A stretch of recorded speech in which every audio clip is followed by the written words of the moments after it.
সামনের দিকে উঠেছে বসতে পারলাম না।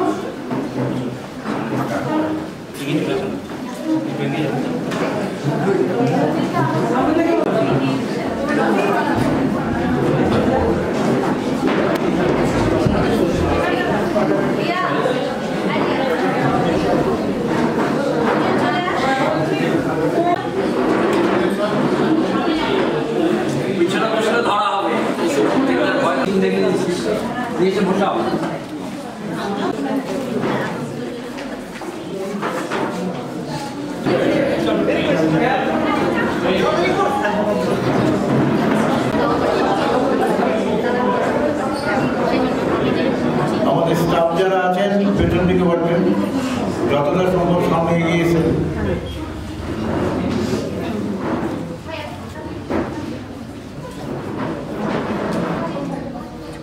সবাইকে স্বাগত।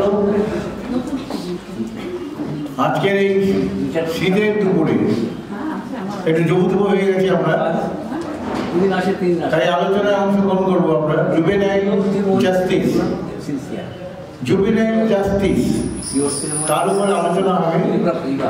অংশগ্রহণ করবেন চাইল্ড ওয়েলফেয়ার কমিটির চেয়ারপারসন দক্ষিণ দিনাজপুর মন্দিরা রায় এবং সেই কমিটির মাননীয় সদস্য সুরজ দাস। আমরা তাদের প্রথমে সম্বর্ধনা জ্ঞাপন করব। আমাদের ছাত্রীরা এদেরকে সম্বর্ধিত করবেন। ওনাকে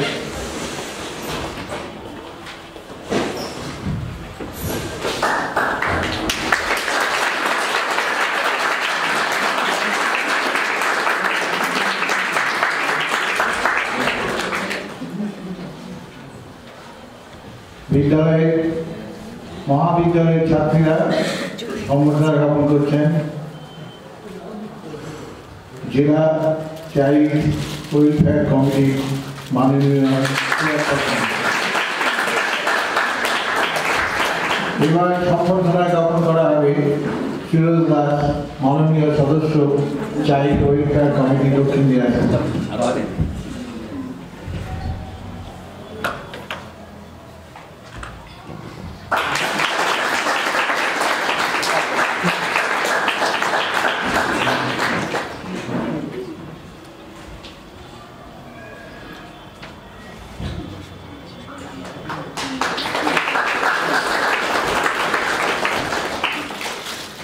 এবার অনুষ্ঠানের শুরুতে উদ্বোধন সঙ্গীত পরিবেশন করবে আমাদের পৌলমী সরকার ছাত্রী এবং তার সঙ্গে যদি প্রয়োজন করে অন্যান্য ছাত্রীরা অংশগ্রহণ করতে পারে।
অদ্ভুত আবেগপ্রবণ উদ্বোধনী সঙ্গীত পরিবেশন করার জন্য। আমরা এখন মূল পর্বে চলে আসবো। জাস্টিস তাদের প্রতি, জুভেনাইল জাস্টিস, তাদের যত্ন এবং অন্যান্য বিষয় সম্পর্কে আলোচনায় আমরা অংশগ্রহণ করব। মূল বক্তা মিস্টার সুরজ দাস, মাননীয় সদস্য, চাইল্ড ওয়েলফেয়ার কমিটি, দক্ষিণ দিনাজপুর।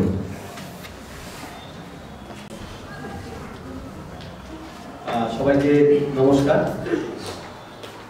আমরা আজকে যে 5 দিনের অ্যাডাল্ট কোর্স যেটা চালু হবে, শুরু করতে চলেছি আমরা। তো এই মুহূর্তে এখানে যারা স্টুডেন্টরা রয়েছেন এবং কলেজের কর্তৃপক্ষ যারা রয়েছেন, বিশেষ করে আমাদের মাননীয় ডক্টর নবকুমার দাস মহাশয় রয়েছেন, আমাদের অত্যন্ত শ্রদ্ধাভাজন একজন মানুষ, যার সাংঘাতিক একটা উদ্যোগ শিক্ষা জগতে, যে মানুষটাকে আমরা কখনোই কোনোভাবেই আমরা অস্বীকার করতে পারবো না, আগামী প্রজন্মও পারবে না, এরকম একটা মানুষ যে বিভিন্নভাবে নানান উদ্যোগ গ্রহণ করে থাকেন। এবং তারই একটা পার্ট আপনাদের এই অ্যাডাল্ট কোর্সে আমাদের যারা শিশু সুরক্ষায় কাজ করে তাদেরকে যুক্ত করা, এটা একটা অভিনব উদ্যোগ এবং নতুন আইডিয়া। তো এবং রয়েছেন আমাদের হরিপদ সাহা মহাশয়, স্যারকে অসংখ্য ধন্যবাদ জানাই। এবং আমাদের আর যারা টিচার রয়েছেন এবং ছাত্রছাত্রী রয়েছেন, প্রত্যেককে আমি চাইল্ড ওয়েলফেয়ার কমিটির পক্ষ থেকে সবাইকে অভিনন্দন জানাই। আমরা 5 দিন এখানে পরপর কিছু বিষয় নিয়ে আলোচনা করব এবং মানে কিছু সময় কাটানো হয় সবার সঙ্গে। অত্যন্ত হালকাভাবে বিষয়টা আমরা সেশন করে নেওয়ার চেষ্টা করব। তো তার আগে আমি এই সেশন শুরু করার আগে আমাদের মাঝে রয়েছে মাননীয়া শিক্ষারত্ন মন্ত্রা রায়, চেয়ারপারসন চাইল্ড ওয়েলফেয়ার কমিটি, দক্ষিণ দিনাজপুর। ম্যাডাম কিছু বলবেন। তো তার আগে আমি শুধু বলে দিই যে আমরা এই 5 দিন যখন ওয়ার্কশপ চলবে, ওয়ার্কশপ চলাকালীন প্রত্যেক ছাত্রছাত্রীর কাছে যেটা গ্রাউন্ড রুল থাকবে, প্রত্যেকের মোবাইল ফোনে যেন সুইচ অফ থাকে, আর অত্যন্ত জরুরি যদি হয় মোবাইল ফোনটা যেন সাইলেন্ট মোডে থাকে। আমাদের ক্লাস চলাকালীন যেন কখনো মোবাইল ফোন না বেজে ওঠে, 1 নম্বর। 2 নম্বর হচ্ছে প্রত্যেক দিন আমাদের সেশন চলাকালীন যা কিছু আলোচনা হবে গ্রুপ করে দুজন করে প্রত্যেক দিন রাইট ডাউন করবে, অর্থাৎ লিখে রাখবে। অর্থাৎ আজকে আমাদের এই যে সেশনটা শুরু হলো, একদম উদ্বোধন থেকে শুরু করে লাস্ট অবধি কি কি আলোচনা হলো, বিশেষ আলোচনাগুলো 2জন স্টুডেন্ট আজকে লিখবে। আগামীকাল শুরুতেই ওই দুজন স্টুডেন্ট আধ ঘন্টা তারা এখানে প্রেজেন্টেশন দেবে। ঠিক আছে? আমরা এখনই ঠিক করে নেব যে কোন 2জন আগামীকালকের জন্য প্রস্তুত থাকবে। আজকে সেশন শুরু থেকে শেষ অবধি যা আলোচনা হবে সমস্ত কিছু রিক্যাপ, আমরা বলি রিক্যাপ আর কি। আগামীকাল সকালে সেশন যখন আমরা শুরু করব, 30 মিনিট টাইম থাকবে সেই রিক্যাপ এবং রিক্যাপের পর্যালোচনা। ঠিক আছে? তো ভলেন্টিয়ারলি এটা হবে নাকি মানে ভোট করে করা হবে? কিভাবে করলে ভালো হয়? একজন ছেলে একজন মেয়ে হলে ভালো হয়। প্রত্যেকদিন আমরা যেটা ফলো করি, একজন ছেলে একজন মেয়ে। কালকের জন্য এই দায়িত্বটা কে নেবে? একজন মেল একজন ফিমেল। কালকে রিপোর্টিংটা করতে হবে, ফার্স্ট হাফে রিক্যাপের দায়িত্ব নিতে হবে। আপনারা নিজেরা থেকে ঠিক করুন, নাহলে আমাদের স্যারকে দিয়ে ঠিক করে দিতে হবে। দুটো অপশন।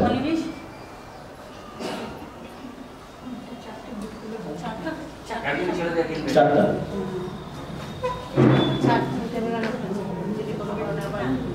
মানে আজকে 4টা করুন, তাই না? 4 দিনে আর 4 দিনে 4টা গ্রুপ করে দিলে তাহলে এখন থেকে সুবিধাটা হবে। এই নামগুলো একটু নোট করে রাখতে হবে। স্যার একটু নামগুলো নোট করবেন। ডে বাই ডে 1, 2, 3, 4 and 4 দিনে আমরা রিক্যাপের জন্য যে ব্যাচটা রেডি করবো তাদের নামের তালিকাটা আমরা এখনই তৈরি করে দিচ্ছি। 4জন সিলেক্ট হলো, তাদেরকে আগে আসতে বলুন 1, 2, 3, 4, তারপরে পুরো ভলেন্টিয়ার 1, 2, 3, 4, 1, 2, 3, 4 এভাবে সামনে বসে করা 4জন। এখানে ওই 4জনের সামনে বসে। চারজন তুমি এদিকে আসো।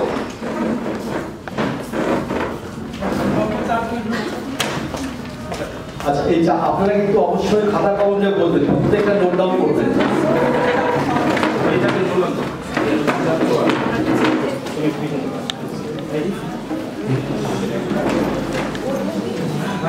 চারজন আগে এসো। আর দুজন কোথায়? একদম গ্রুপগুলো আমরা একদমই ঠিক করে দিই, 1 2 3 4 করে।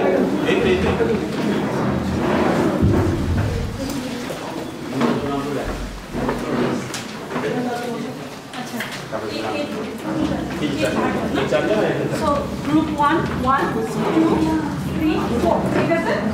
So now repeat. 1, বলো 1, 3,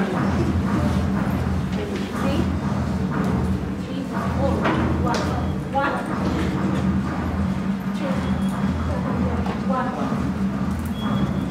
2, 1, 2, 1, বলো।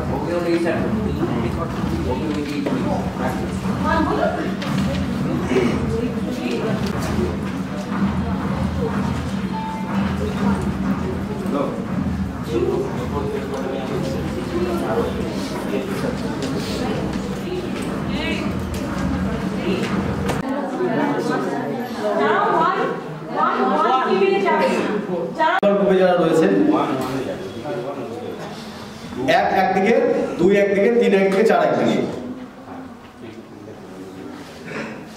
এবং প্রত্যেকটা গ্রুপের গ্রুপ লিডার তৈরি করা হয়েছে, তাই তো?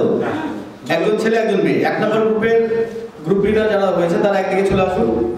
2 নম্বর গ্রুপের গ্রুপ লিডার, তাদের অর্থাৎ 4টা টিম আমরা এখন একটু গ্রুপ করে বসে যাই। একদমই খুব ইজিলি বিষয়টা অংশগ্রহণ করবেন আমাদের গ্রুপ লিডার 1 নম্বর গ্রুপ থেকে, এবং এই সঙ্গে বাকি যারা মেম্বার রইলাম আমরা 1 নম্বর গ্রুপে, তারা কিন্তু প্রত্যেকে আমাদের এই আজকের সেশন শেষ হয়ে যাওয়ার পরে 1 নম্বর গ্রুপের কাজ হবে এই দুজন টিম লিডারকে সহায়তা করা, অর্থাৎ সমস্ত পয়েন্টগুলো যেগুলো আলোচনা হলো, যে দুজন গ্রুপ লিডার 1 নম্বর গ্রুপের জন্য হলে আপনারা প্রথম থেকে শেষ অবধি সবকিছু নোট ডাউন করবেন, এবং কিছু ছাড়া পড়ে গেল কিনা সেটাতে সহায়তা করবে বাকি মেম্বাররা। ঠিক আছে? কালকে কিন্তু প্রেজেন্টেশন করতে হবে, আর্ট পেপারে লিখতে হবে। একটা আর্ট পেপার নিয়ে পয়েন্ট পয়েন্ট করে লিখলাম, লিখে সেগুলো এখানে টাঙিয়ে দিয়ে প্রেজেন্টেশন করব। আমরা কি সারাদিন ধরে আলোচনা করলাম এখানে, এবং তার উপরে আমরা সবাই মিলে আলোচনায় অংশগ্রহণ করব। কোনটা ছাড়া পড়ে গেল কিনা, বা কোন জিনিসটা ভালো আলোচনা হলো, কোনটা ভালো আলোচনা হয়নি, বা কোনটা থেকে আরেকটা আলোচনা ভালো, ইত্যাদি পুরো ফিডব্যাকটা আমরা প্রথম ভাবে সেশনে নেব। কি ক্লিয়ার? আমার এটা কি ক্লিয়ার হয়েছে না হয়নি? এটা নিয়ে কোনো কনফিউশন থাকলে বলতে পারবেন একবার। পয়েন্টগুলো থেকে কি নিজের মতন করে আমি আলোচনা করব? নিজের মতো না, অর্থাৎ আমাদের এই ক্লাস চলাকালীন যা যা বিষয় নিয়ে, যা যা টপিক নিয়ে আলোচনা হবে, সেটাই ধারাবাহিকভাবে পয়েন্ট আকারে লিখে ফেলে সেইটাই আগামীকালে প্রেজেন্টেশন করবে। যে আজকের ক্লাসে ধরা যাক আজকের এই আলোচনা হলো, এরপর এটা বলা হয়েছে, এরপরে এটা হলো, তারপরে এটা হলো, তারপরে এটা হলো, এই শিখলাম, এই জানলাম, এই বুঝলাম।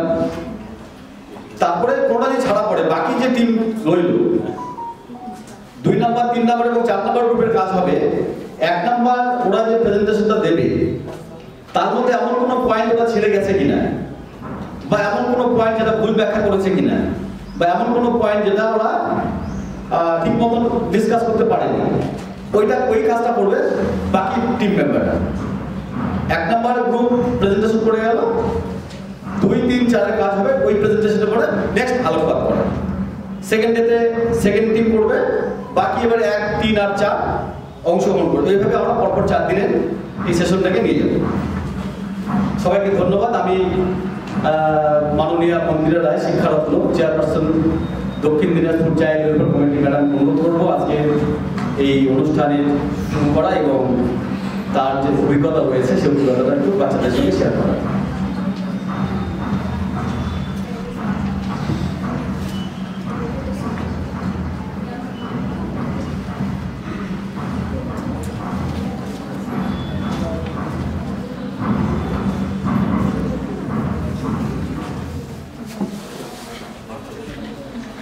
নমস্কার। 5 দিন ব্যাপী যে জুবিলিয়ার জাস্টিস যে প্রোগ্রামটা এখানে হচ্ছে চাইল্ডদের কেয়ার অ্যান্ড প্রোটেকশনের, আজকে সেই শুভ আরম্ভ। এই শুভ আরম্ভে আমি প্রথমেই এই কলেজের সভাপতি মাননীয় ডক্টর নবকুমার দাসকে আমার আন্তরিক অভিনন্দন জানাই। এই বিএড কলেজের প্রিন্সিপাল মহাশয়াকে অভিনন্দন জানাই, হরিপদ দাকে অভিনন্দন জানাই, আমার সহকর্মী সুরজ দাসকে অভিনন্দন জানাই, কলেজের অন্যান্য শিক্ষক শিক্ষিকা শিক্ষাকর্মী এবং সবশেষে জানাই আমার প্রিয় ছাত্রছাত্রীদের। পেশায় আমি শিক্ষিকা, আমার হয়তো অনেক আজকে না থাকলেও অনেক ছাত্রছাত্রী হয়তো আছে আমার এই দলের মধ্যে। এই নতুন এই টিমটা মনে হচ্ছে নতুন, শুনলামও তাই। এর আগে আমরা একটা প্রোগ্রাম করে গেছি বিএড কলেজের সঙ্গে, বোধহয় আমরা CWC ওতপ্রোতভাবে জড়িত হয়ে গেছি। আর জড়িত হওয়ার আর একটা কারণও আছে। তোমরা বিএড কলেজে এসেছো, আমি তুমি করে বলছি, আমি ছাত্রছাত্রীদের উদ্দেশ্যে এই কথাটা, যে বিএড কলেজে যারা এসেছে তাদের প্রত্যেকটা ধাপে ধাপে কিন্তু ট্রেনিং চলে।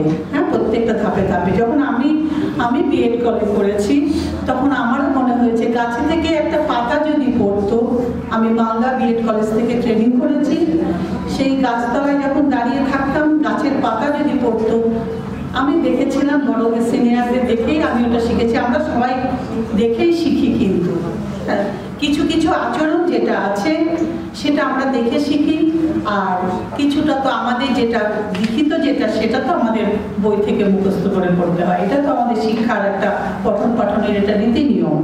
তো গাছের পাতা যদি পড়তো সেই পাতাও আমরা তুলে ফেলে দিতাম, কারণ এটাও একটা আমাদের কিন্তু ট্রেনিংয়ের একটা পার্ট। আজকে যে যারা এখানে উপস্থিত হয়েছে তারা একটা ভবিষ্যতে শিক্ষক শিক্ষিকা হবে, এই কামনা নিয়ে এই আশা নিয়ে তোমরা এসেছো। প্রথমেই সেই কামনা আশা যাতে পূরণ হয়, সাকসেসফুল হও তোমরা জীবনে, সেই শুভেচ্ছা এবং শুভকামনা আমার তরফ থেকে রইল। আমরা কাজ করব, যে কাজটা করছি মানে তোমরা যে কাজটা করবে যাদেরকে নিয়ে, তারা কিন্তু তাদেরকে কেয়ার প্রোটেকশনটা কিন্তু তাদের খুব জরুরি।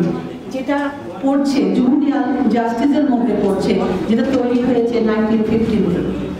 তো আমাদের কাজগুলো কি কি? আমরা যখন ক্লাসে পড়াবো বা আমরা যখন বাড়িতে থাকবো, রাস্তায় বেরোবো, যেখানে যাই না কেন আমাদের কিন্তু নজর থাকবে, চারিপাশে নজর থাকবে। জঞ্জাল মুক্ত পৃথিবী গড়ার স্বপ্ন সুকান্ত দেখেছিলেন কবি সুকান্ত ভট্টাচার্য। সেই জঞ্জাল মুক্ত পৃথিবী যাতে আমরা তৈরি করতে পারি, সেটা আমাদের তৈরি করতে হবে। জঞ্জাল বলতে কিন্তু অনেক কিছু পড়ছে, আক্ষরিকভাবে হোক, বিস্তারিতভাবে হোক, অনেক কিছু ভাবে কিন্তু পড়ছে। আমাদের করণীয় কর্তব্য কি কি সেটা আমাদের অবশ্যই জানতে হবে। তার আগে একটু বলে নিই, এই যে আমাদের একটা গ্রুপ করে দিলেন আমাদের মাননীয় সুরজ দাস মহাশয়, ম্যাডাম সবাই মিলে একটা গ্রুপ করে, ভয় পাওয়ার কোনো কিছু নেই এখানে। হ্যাঁ, গ্রুপ মানে এটাও একটা ট্রেনিংয়েরই কিন্তু একটা পার্ট।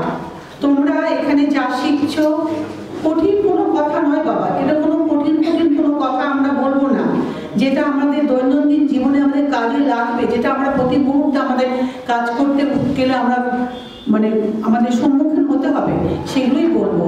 তোমরা যেটা যতটা পারবে মস্তিষ্কে নেবে, এবং বলার একটা প্রবণতা থাকবে যে আমি এখানে দাঁড়িয়ে থেকে এটা বলবো। সবাই বলতে পারে না, কিন্তু সবাই চেষ্টা করে সবাই সবকিছু বলতে পারে। তো এখানে ভয় পাওয়ার কিছু নেই। আমরা যখন যে কথাগুলো বলবো, আমরা তো এখানে বলছি না যে এই গ্রুপের জন্য এটা কথা হচ্ছে, বি গ্রুপের জন্য এটা কথা হচ্ছে, সি গ্রুপের জন্য, ডি গ্রুপের না। আমরা কথাটা বলছি কিন্তু ওভারঅল সকলের জন্য। যেখান থেকে যে যেটা পারবে, লটারি একটা হয়, একটা আমরা বিভিন্নভাবে ট্রেনিং দিয়ে এসেছি। আমাদের মাননীয় সুরজ দাস মহাশয় 15 দিন আসাম থেকে ট্রেনিং দিয়ে গতকাল এসে পৌঁছেছেন, ওখানেও কিন্তু আমরাও ট্রেনিং দিতে গেছি, আমাদেরও কিন্তু একটা চিরকুট সামনে এসেছে। চিরকুটের মধ্যে দেখা যাচ্ছে যে আমরা কোন দিন বক্তব্যটা রাখবো, 15 দিনের মধ্যে আমরা কোন দিন বক্তব্য রাখবো, এবং সেই দিন আগের দিন যে ক্লাসটা হয়েছিল সেই ক্লাসের উপরে নির্ভর করে সেই বক্তব্যটা আমাদের রাখতে হবে। আমাদেরও হাত পা কেটেছিল কিন্তু, যে ওখানে বলতে গেলে ভয় লাগবে, কিন্তু যখন সেই সময়টা আসে না তখন হাত পা কাঁপাটা থাকে না। তাই আজকে দলের মধ্যে যে দলটা করে দেওয়া হচ্ছে সেই দলের মধ্যে থেকে যে যেটা পারবে সবাই নোট ডাউন করবে। মোটামুটি সব কথা তো আর নিতে হয় না, কিছু কিছু কথা, মূল্যবান কথা তোমরা নেবে, তোমাদের সেই কথাগুলো তুলে রাখবে, ওখান থেকে তোমরা একটা নোট তৈরি করে নেবে। নোট মানে কিভাবে সেটাকে উপস্থাপন করবে। তোমাদের যে A group, B group, C group, D group, এই যে গ্রুপগুলো করেছে সেই গ্রুপের মধ্যে একজন ক্যাপ্টেন নিজেরাই ঠিক করে নেবে কে বলবে ভালো। আমরা সবাই মিলে তোমরা একটা গ্রুপে জানি না কতজন করে করেছো, তো যে কয়জনই করো, 5 জন 6 জন 7 জন যেই হোক না কেন, তো তাদের মধ্যে তোমরা মোটামুটি ভাবে একটা মানে তৈরি করে নেবে। তৈরি করার পর একজনকে লিডার করবে, তোমাদের মধ্যে তোমরা নিজেরা সেটা করে নেবে যে এখানে এসে প্রেজেন্টেশনটা করবে। তো আমাদের যে কাজ করতে বেরোচ্ছে, দেখো আমাদের শিশুদের একটা কেয়ার এবং প্রোটেকশন, কি যত্ন এবং সুরক্ষা, কিভাবে যত্ন করবো, কিভাবে সুরক্ষা দেবো, সেটাই আমাদের কিন্তু মূল বিষয়। যত্ন সুরক্ষা করতে গেলে, প্রথমেই যত্ন করতে গেলে কি করতে হবে, তার শরীর স্বাস্থ্যটা দেখতে হবে। আমরা শরীর স্বাস্থ্যটা দেখবো, যদি স্বাস্থ্যটা যদি না থাকে শরীর, তাহলে তো তাকে পরবর্তী যে আমাদের যে অধ্যায় সেটা দিতে পারবো না। তাহলে আমাদের কেয়ার প্রোটেকশন মধ্যে প্রথম ধাপ যেটা থাকবে সেটা শিশুটির শরীর স্বাস্থ্য। শিশুকে কাকে শিশু বলছি আমরা? 0 থেকে 18 বছর পর্যন্ত বালক বালিকা সবাই শিশু। সেই জন্য 17 বছর 5 মাস হলেও কোনো মেয়ে কিন্তু বিয়ে করতে পারছে না, বিয়ে দিতে পারছে না, কারণ সে শিশুর মধ্যেই পড়ছে। হ্যাঁ, তো এই শিশুকে আমাদের কিভাবে যত্ন করতে হবে? প্রথম যত্ন, তুমি যদি দেখো তোমার বাড়ির পাশে একটা পরিবার আছে, সেই পরিবারের বাচ্চাটা ঠিকমতো খেতে পাচ্ছে না, বা তার পড়াশোনাটা ঠিকমতো হচ্ছে না। এই যে দুরন্ত শীত পড়েছে, প্রচন্ড শীত পড়েছে, শীতে হয়তো তার ঠিকমতো জামা কাপড়ের ব্যবস্থা নেই। তোমরা তো ছোট, এখন তো একটা ডিগ্রি, আমি জানি না, হয়তো ডিগ্রি কোর্স কমপ্লিট করে বোধহয় এসেছে সবাই। হ্যাঁ, তারা তো তোমরা তো অনেকটা ধাপ পার হয়ে এসেছো, 1, 2, 3টে ধাপ, তোমরা জীবনে বড় বড় 3টে ধাপ পার হয়ে তোমরা 4র্থ ধাপে এসে এখানে পৌঁছেছো। তো এইখানে আসার পরে তোমরা তো নিশ্চয়ই জানো কোথায় গেলে পারে এই বাচ্চাদের একটা সুরক্ষার ব্যবস্থা হবে। প্রথম সুরক্ষা দেবার জন্য বাচ্চাটা হেলথ বলো, ধরো একটা বাচ্চা আছে যেটা বললাম তার শীতের জামা কাপড় নেই, এটা তুমি তোমার বুদ্ধিতে তোমাকে ভাবতে হবে এই জামা কাপড়টা কোথায় থেকে আমি জোগাড় করতে পারবো। তার জন্য আমাদেরকে প্রথমে যেতে হবে, আমাদের যদি আমি ধরো আমার মনে হলো যে না ওকে একটা জামা কাপড় দেওয়ার প্রয়োজন, এখন এই জিনিসটা না খুব সচরাচর আমি এই লকডাউনের পর থেকে দেখছি বালুরঘাটের বুকে এই জিনিসটা ভীষণভাবে সুন্দরভাবে দেখা দিচ্ছে। জামা কাপড় দেয়া, কম্বল দেয়া, শীতের মধ্যে প্রচুর সংস্থা বেরিয়ে পড়েছে, সেটা তোমরা দেখবে। তারপরে বিডিও অফিস আছে, আমাদের পৌরসভা আছে, তারপরে পঞ্চায়েতের মেম্বাররা আছে, তারপরে আমাদের পৌরসভার কাউন্সিলররা আছে, তাদের সঙ্গে যোগাযোগ করবে যে এই পরিবারটা খুব মানে ঠিকমতো খেতে পাচ্ছে না, এদের একটা ব্যবস্থা। এটাও কিন্তু তোমাদের ওই কাজের মধ্যে যুক্ত হয়ে যাচ্ছে। দ্বিতীয় তোমাদের দেখতে হবে তাদের পড়াশোনাটা হচ্ছে কিনা, পড়াশোনাটা ঠিকমতো করছে কিনা সেটা দেখতে হবে। আমাদের প্রায়শই দেখবে যে ছোট ছোট বাচ্চারা চায়ের দোকানে চায়ের কাপ ধুচ্ছে, চা দিচ্ছে, এটাও কিন্তু অনুচিত কাজ। যখনই এইরকম জিনিস তোমরা দেখবে যে কোথাও একটা বৈষম্য দেখা দিচ্ছে, সেই বৈষম্য যখন দেখা দেবে তখন কোথাও যদি যাবার রাস্তা খুঁজে না পাও, তোমরা আমাদের কাছে আসবে। তোমাদের কলেজ থেকে আমাদের অফিসটা একদম হাঁটা পথে, খুব সামান্য হাত বাড়ালেই পেয়ে যাবে আমাদেরকে, সবসময় পাবে। আমাদের কাজটা হচ্ছে 7 ডেজ এবং 24 ঘন্টা, আমাদের সঙ্গে 24 ঘন্টা 7 ডেজ আমাদের কাজ করতে হচ্ছে। সুতরাং আমরা কিন্তু তোমাদের সঙ্গে আছি, পাশে আছি। আমাদের শরীর, স্বাস্থ্য, শিক্ষা আমাদেরকে, আমরা জানি এরা শিক্ষা দিচ্ছি। শিক্ষাটা জীবনের অন্ধকার দূর করে দেয়। সে প্রকৃত শিক্ষার আলোকে যাতে আসতে পারে। অনেকের ধারণা আছে, গ্রামে গঞ্জে মানুষের অনেক ধারণা আছে, পড়তে গেলে পারে টাকা পয়সা, স্কুলে আর কি করে পড়াবো, আমাদের অনেক সমস্যা, কি করে পড়াবো, টাকা নেই, পয়সা নেই। তোমাদেরকে জানতে হবে এবং জানাতে হবে, অ্যাওয়ারনেস করতে হবে যে না, পড়তে গেলে টাকা লাগে না, ইচ্ছা শক্তিটা বড় জিনিস। ইচ্ছা শক্তিটাকে বাড়াতে হবে, তাদেরকে সাহস দিতে হবে। তারা পড়াতে ভয় পায়, আমরা ক্রমাগত দেখছি পড়তে চাইছে না, পড়ার প্রতি একটা ভীতি আছে, পড়াশোনার নাম করলে পরে পালিয়ে চলে যাচ্ছে। সে ছেলে মেয়ে বোধ এখনো কিন্তু সেই জিনিসটা আছে। এই জিনিসটাও তোমাদের দেখতে হবে। আমরা প্রথম দিনে কোনো কর্মসূচিতে আমরা কোনো কিছু সেইভাবে, আমি তো কিছু ফেলবো না, আমি কোনো কিছু তোমাদের টাস্ক দেবো না। আমি যে কথাগুলো বললাম, এখান থেকে যদি মনে হয় এখান থেকে কোনো কথা বলবো, টাস্ক দেবে আমাদের সুরজ স্যার টাস্ক দেবেন, কি করবেন।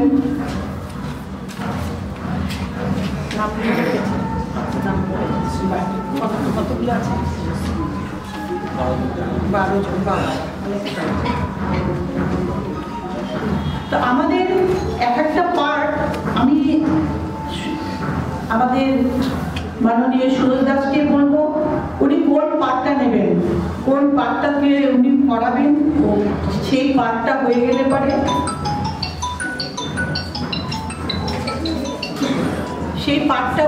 পারে আমি পরবর্তী পার্ট আমি কিনে আমি পরে বলবো। আমি এখন যেটা তোমাদের সাথে বললাম সেটা হচ্ছে, আমার মনে হচ্ছিল কখনোর জন্য তোমরা ভীষণ নার্ভাস হয়ে যাচ্ছ গ্রুপ করার জন্য। না, গ্রুপটাতে কোনো নার্ভাস না, গ্রুপটা একটা একতারও একটা পরিচয়। কিন্তু আমরা গ্রুপে একটা সঙ্গে কাজ করছি, তারপরে এখান থেকে আমরা যে ভালো বলতে দেখতে পাবে তো বক্তা কে আছে, ভালো সুবক্তা এবং সুগায়িকাকে তো অবশ্যই আমরা খুঁজে পেলাম এবং সুবক্তাকে অবশ্যই আমরা দেখব। এবং আমি এখনো যাচ্ছি না, আমি আছি, আমি এখন এই পর্যন্ত বলে আমি আমার এই ছোট্ট কথাগুলো শেষ করছি। মনোযোগ নাও, কে কি বলছে। আমি আরেকটা কথা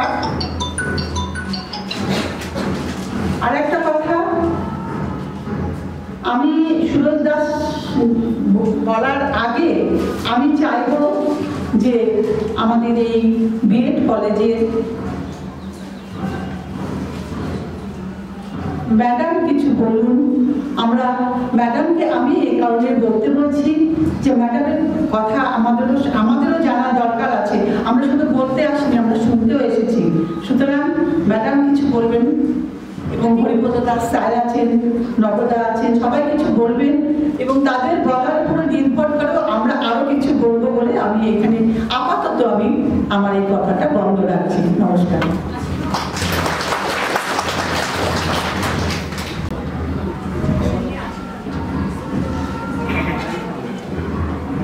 At the very outset, my esteemed guest of honor,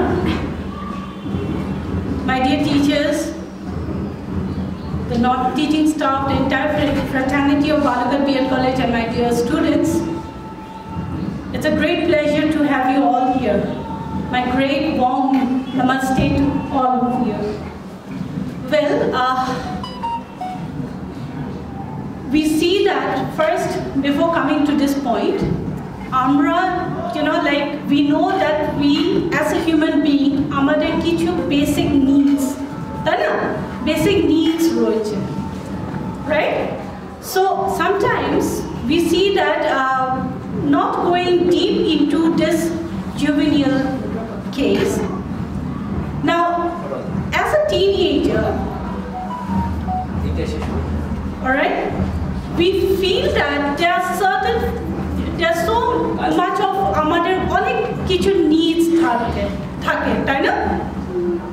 So মনে হয় কি কিছু needs যদিও like people, it's not because when I acted as one of the NGO team member, I also was involved with these group of children. Okay, আমরা project work হিসাবে আমরা জানতাম. So in that circumstances, I encountered children belonging to good families. It's not that poor or wanted families. তখন আমরা যখন we try to talk with them psychologically, we dealt the situation. আমি একটু elaborately যাচ্ছি না. দেখা যাচ্ছে কি like this is a case of mental illness. All right. So there are certain things when আমাদের সব কিছু like even if it is satisfying or our needs গুলো we are being able to meet up the needs, but there are certain things the children feel they are lacking behind. So in that cases dekha jay ki yes, we know that we shouldn't behave in a particular way, but our circumstances it is somewhere not impulsively, somewhere it is pushing us to behave in a particular way. বুঝা যাচ্ছে? So in that cases we are deviating ourselves from our normal behavior. Okay, so we are deviating ourselves from our normal behavior. তখন দেখা যাচ্ছে কি our behavior are not socially acceptable. আমরা যখন বলছি কি it is not socially acceptable, তখন বুঝা যাচ্ছে কি কিছু গোলমাল আছে, right? Alright, so সেই specifically it is a really touching scenario because I had worked in the ground level. I had been there, even not only these cases, I had been there in the Harijan colonies. I worked with them, I stayed with them, just to know more of the things. And we have also enlisted certain aspects where we can help these sort of children. Now, why this is happening? This is, as I said, it is deviating. It is deviating the child, the normal child, from a normal life for certain aspects. So this situation, the consequences which has led them to be like this, it is again differing from one individual to the other because we know that individual differences exist. Now what we as a parent, we as the guardian, we as a teacher, we as a society, I think society member, we actually have to play a prominent and be a good role model for this sort of children. When we see that children are doing something which is not acceptable by the society, I'm not specifically naming it because I feel really bad. So when we see to that situation, we should know how because we are normal. If we think that we are normal, okay, we are behaving normal, we have a personality or whatsoever, that means we have to know how we have to react to that particular situation. You got it? Alright, maybe we will not insult them, or maybe we will say that no, this is not required for you.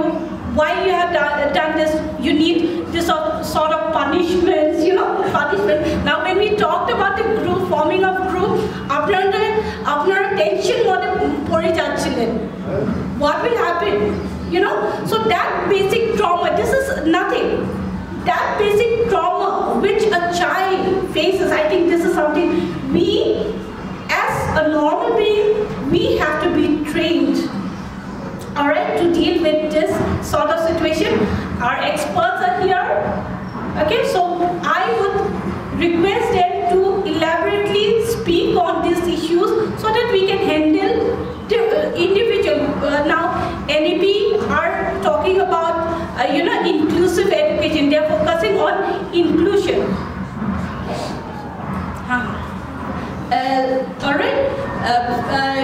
talking about inclusion. So when we talk about inclusive education, inclusive setting, I think this somewhere the other, don't you know? Like I feel like because they are also a citizen of the country.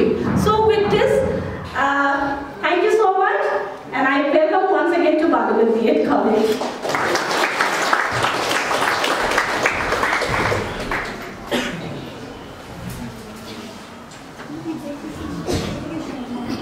এবার আহ্বান জানাচ্ছি doctor Ashis দাসকে কিছু বলবার জন্য।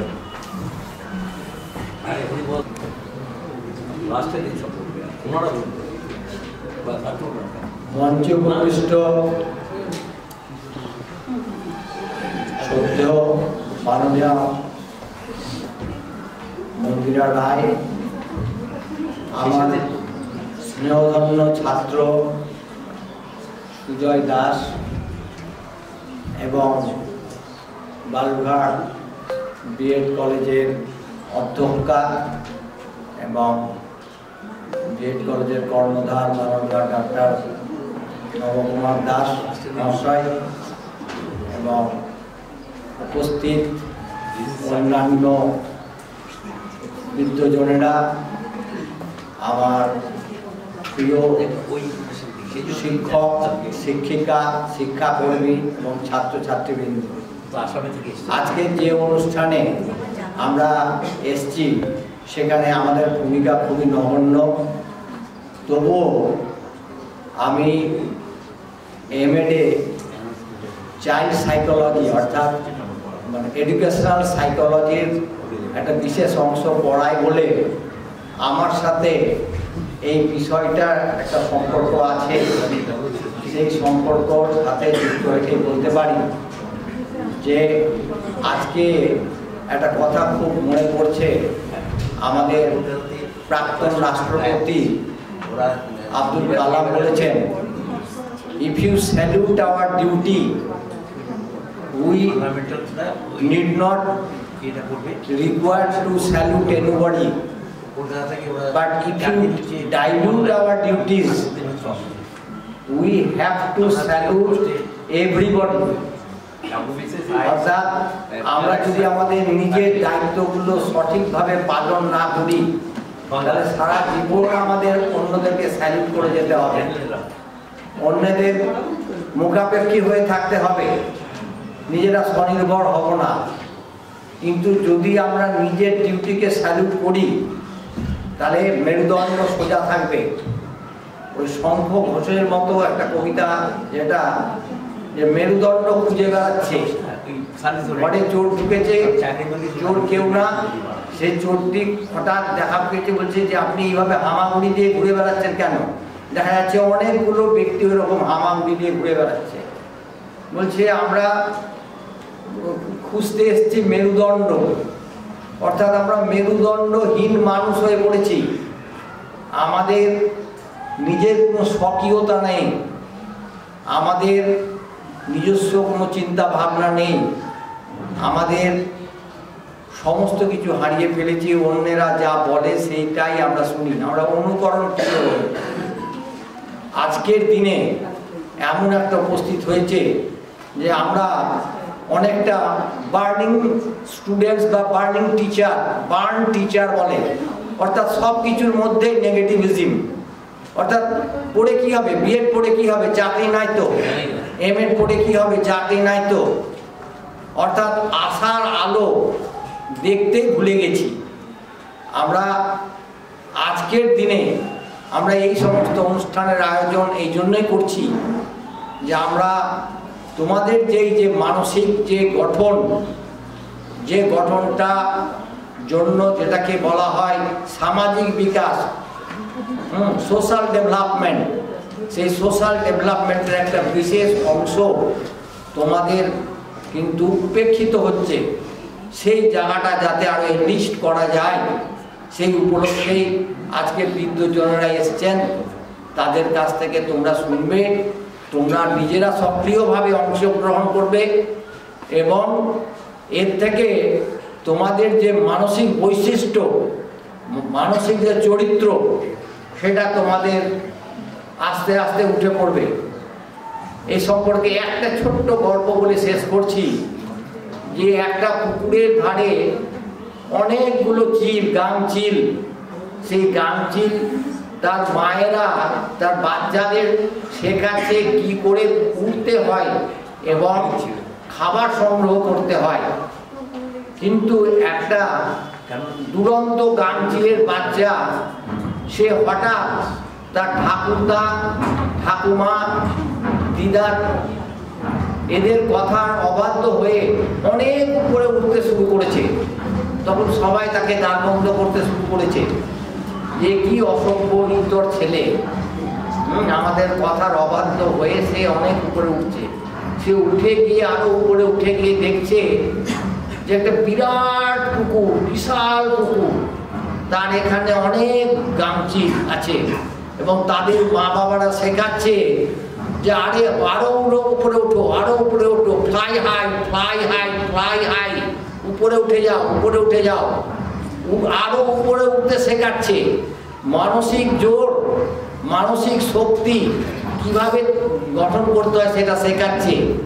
সেটা দেখে যখন ফিরে আসছে তখন তাকে সবাই এসে ধরেছে যে তুমি এত অবাধ্য কেন।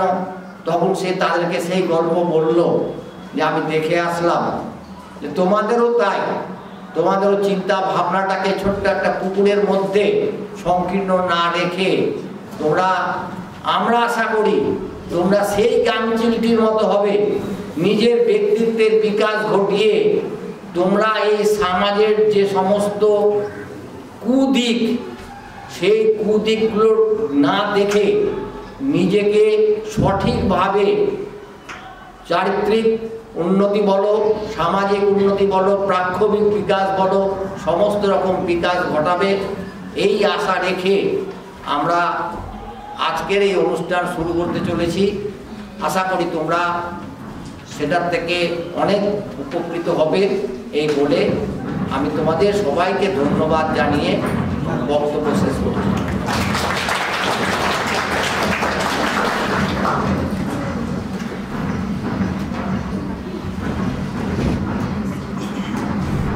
আশিসবাবুর বক্তব্যের মধ্যে একটা কথা বুঝতে পারলাম, তোমরা সবাই ফার্স্ট সেশনে ভুগছো। কি হবে পড়ে, পড়াশোনা করে কি হবে, চাকরি নাই, বাজার নাই, হ্যান নাই, তার নাই, কিন্তু ফার্স্ট সেশনের কোনো কারণ নেই। পেছনে আলো আছে, আলোই তোমাদের পথ দেখাবে। এরকম একটা আলোর সূচনা আমরা শুরু করেছি। সেটা কি, বালুরঘাট বিএড কলেজ ব্যবস্থা করেছে তোমাদের ফ্রি কোচিং দেওয়ার WBCS এ। তো সুতরাং ফার্স্ট সেশনের কোনো কারণ নেই। একটা কথা, কোনো পয়সা লাগবে না, শুধু রেজিস্ট্রেশন ফি 1000 টাকা করে লাগবে। আজকে এক ক্যান্ডিডেটের 1000 টাকা করে রেজিস্ট্রেশন করতে পয়সা লাগবে, আর কোনো পয়সা লাগবে না। শুধু এই কলেজের ছাত্রছাত্রী পড়বে তা নয়, কিন্তু তোমাদের আত্মীয় স্বজন, বন্ধু বান্ধব যারা ফ্রি কোচিং নিতে চায় তারা কলেজে যোগাযোগ করবে স্বরূপ সেনের সাথে। আমাদের অফিসে আছে স্বরূপ সেন, তার সঙ্গে যোগাযোগ করবে। আরেকটা কথা, আমাদের যে আলোচনা সভাটা তোমরা দেখেছো, এখানে কি লেখা আছে, juvenile justice, care and protection. আমরা কেন এটাকে ব্যবস্থা করলাম সেটা একটু খেয়াল করে দেখেছো কি, চাইল্ড নিয়ে কারা আলোচনা করে বেশি? আমাদের বাবা মা যারা ভবিষ্যতে পিতা হবে, মাতা হবে, তারাই তাদের চাইল্ডকে নিয়ে কিভাবে কেয়ার করবে, কিভাবে প্রোটেকশন দেবে, নানা কথা চিন্তা করে। দেখো, আজকে যারা ছাত্রী আছো বা ছাত্র আছো, তারা ভবিষ্যতের পিতা মাতা। সুতরাং এটা যদি তোমরা ভালো করে মগজে ঢুকিয়ে দিতে পারো, how to protect your child and care them, তাহলে দেখবে গোটা ভারতবর্ষের সম্পদশালী হবে, মানব সম্পদ বিকশিত হবে। এই কথা মাথায় রেখে আমরা আজকে শুভ দিনে এখন আলোচনা শুরু করবে সুদোষ দাস, মাননীয় সদস্য, child protection committee, child welfare committee দক্ষিণ জেলা। আর আমাদের 5 দিন ধরে অনুষ্ঠান চলবে। তার মধ্যে আজকে সূচনা, ও আসাম থেকে ঘুরে এসছে, ওখানে এইসব কাজকর্ম নিয়ে গেছিল। সুতরাং আজকে ওনার বক্তব্যের পরেই আমাদের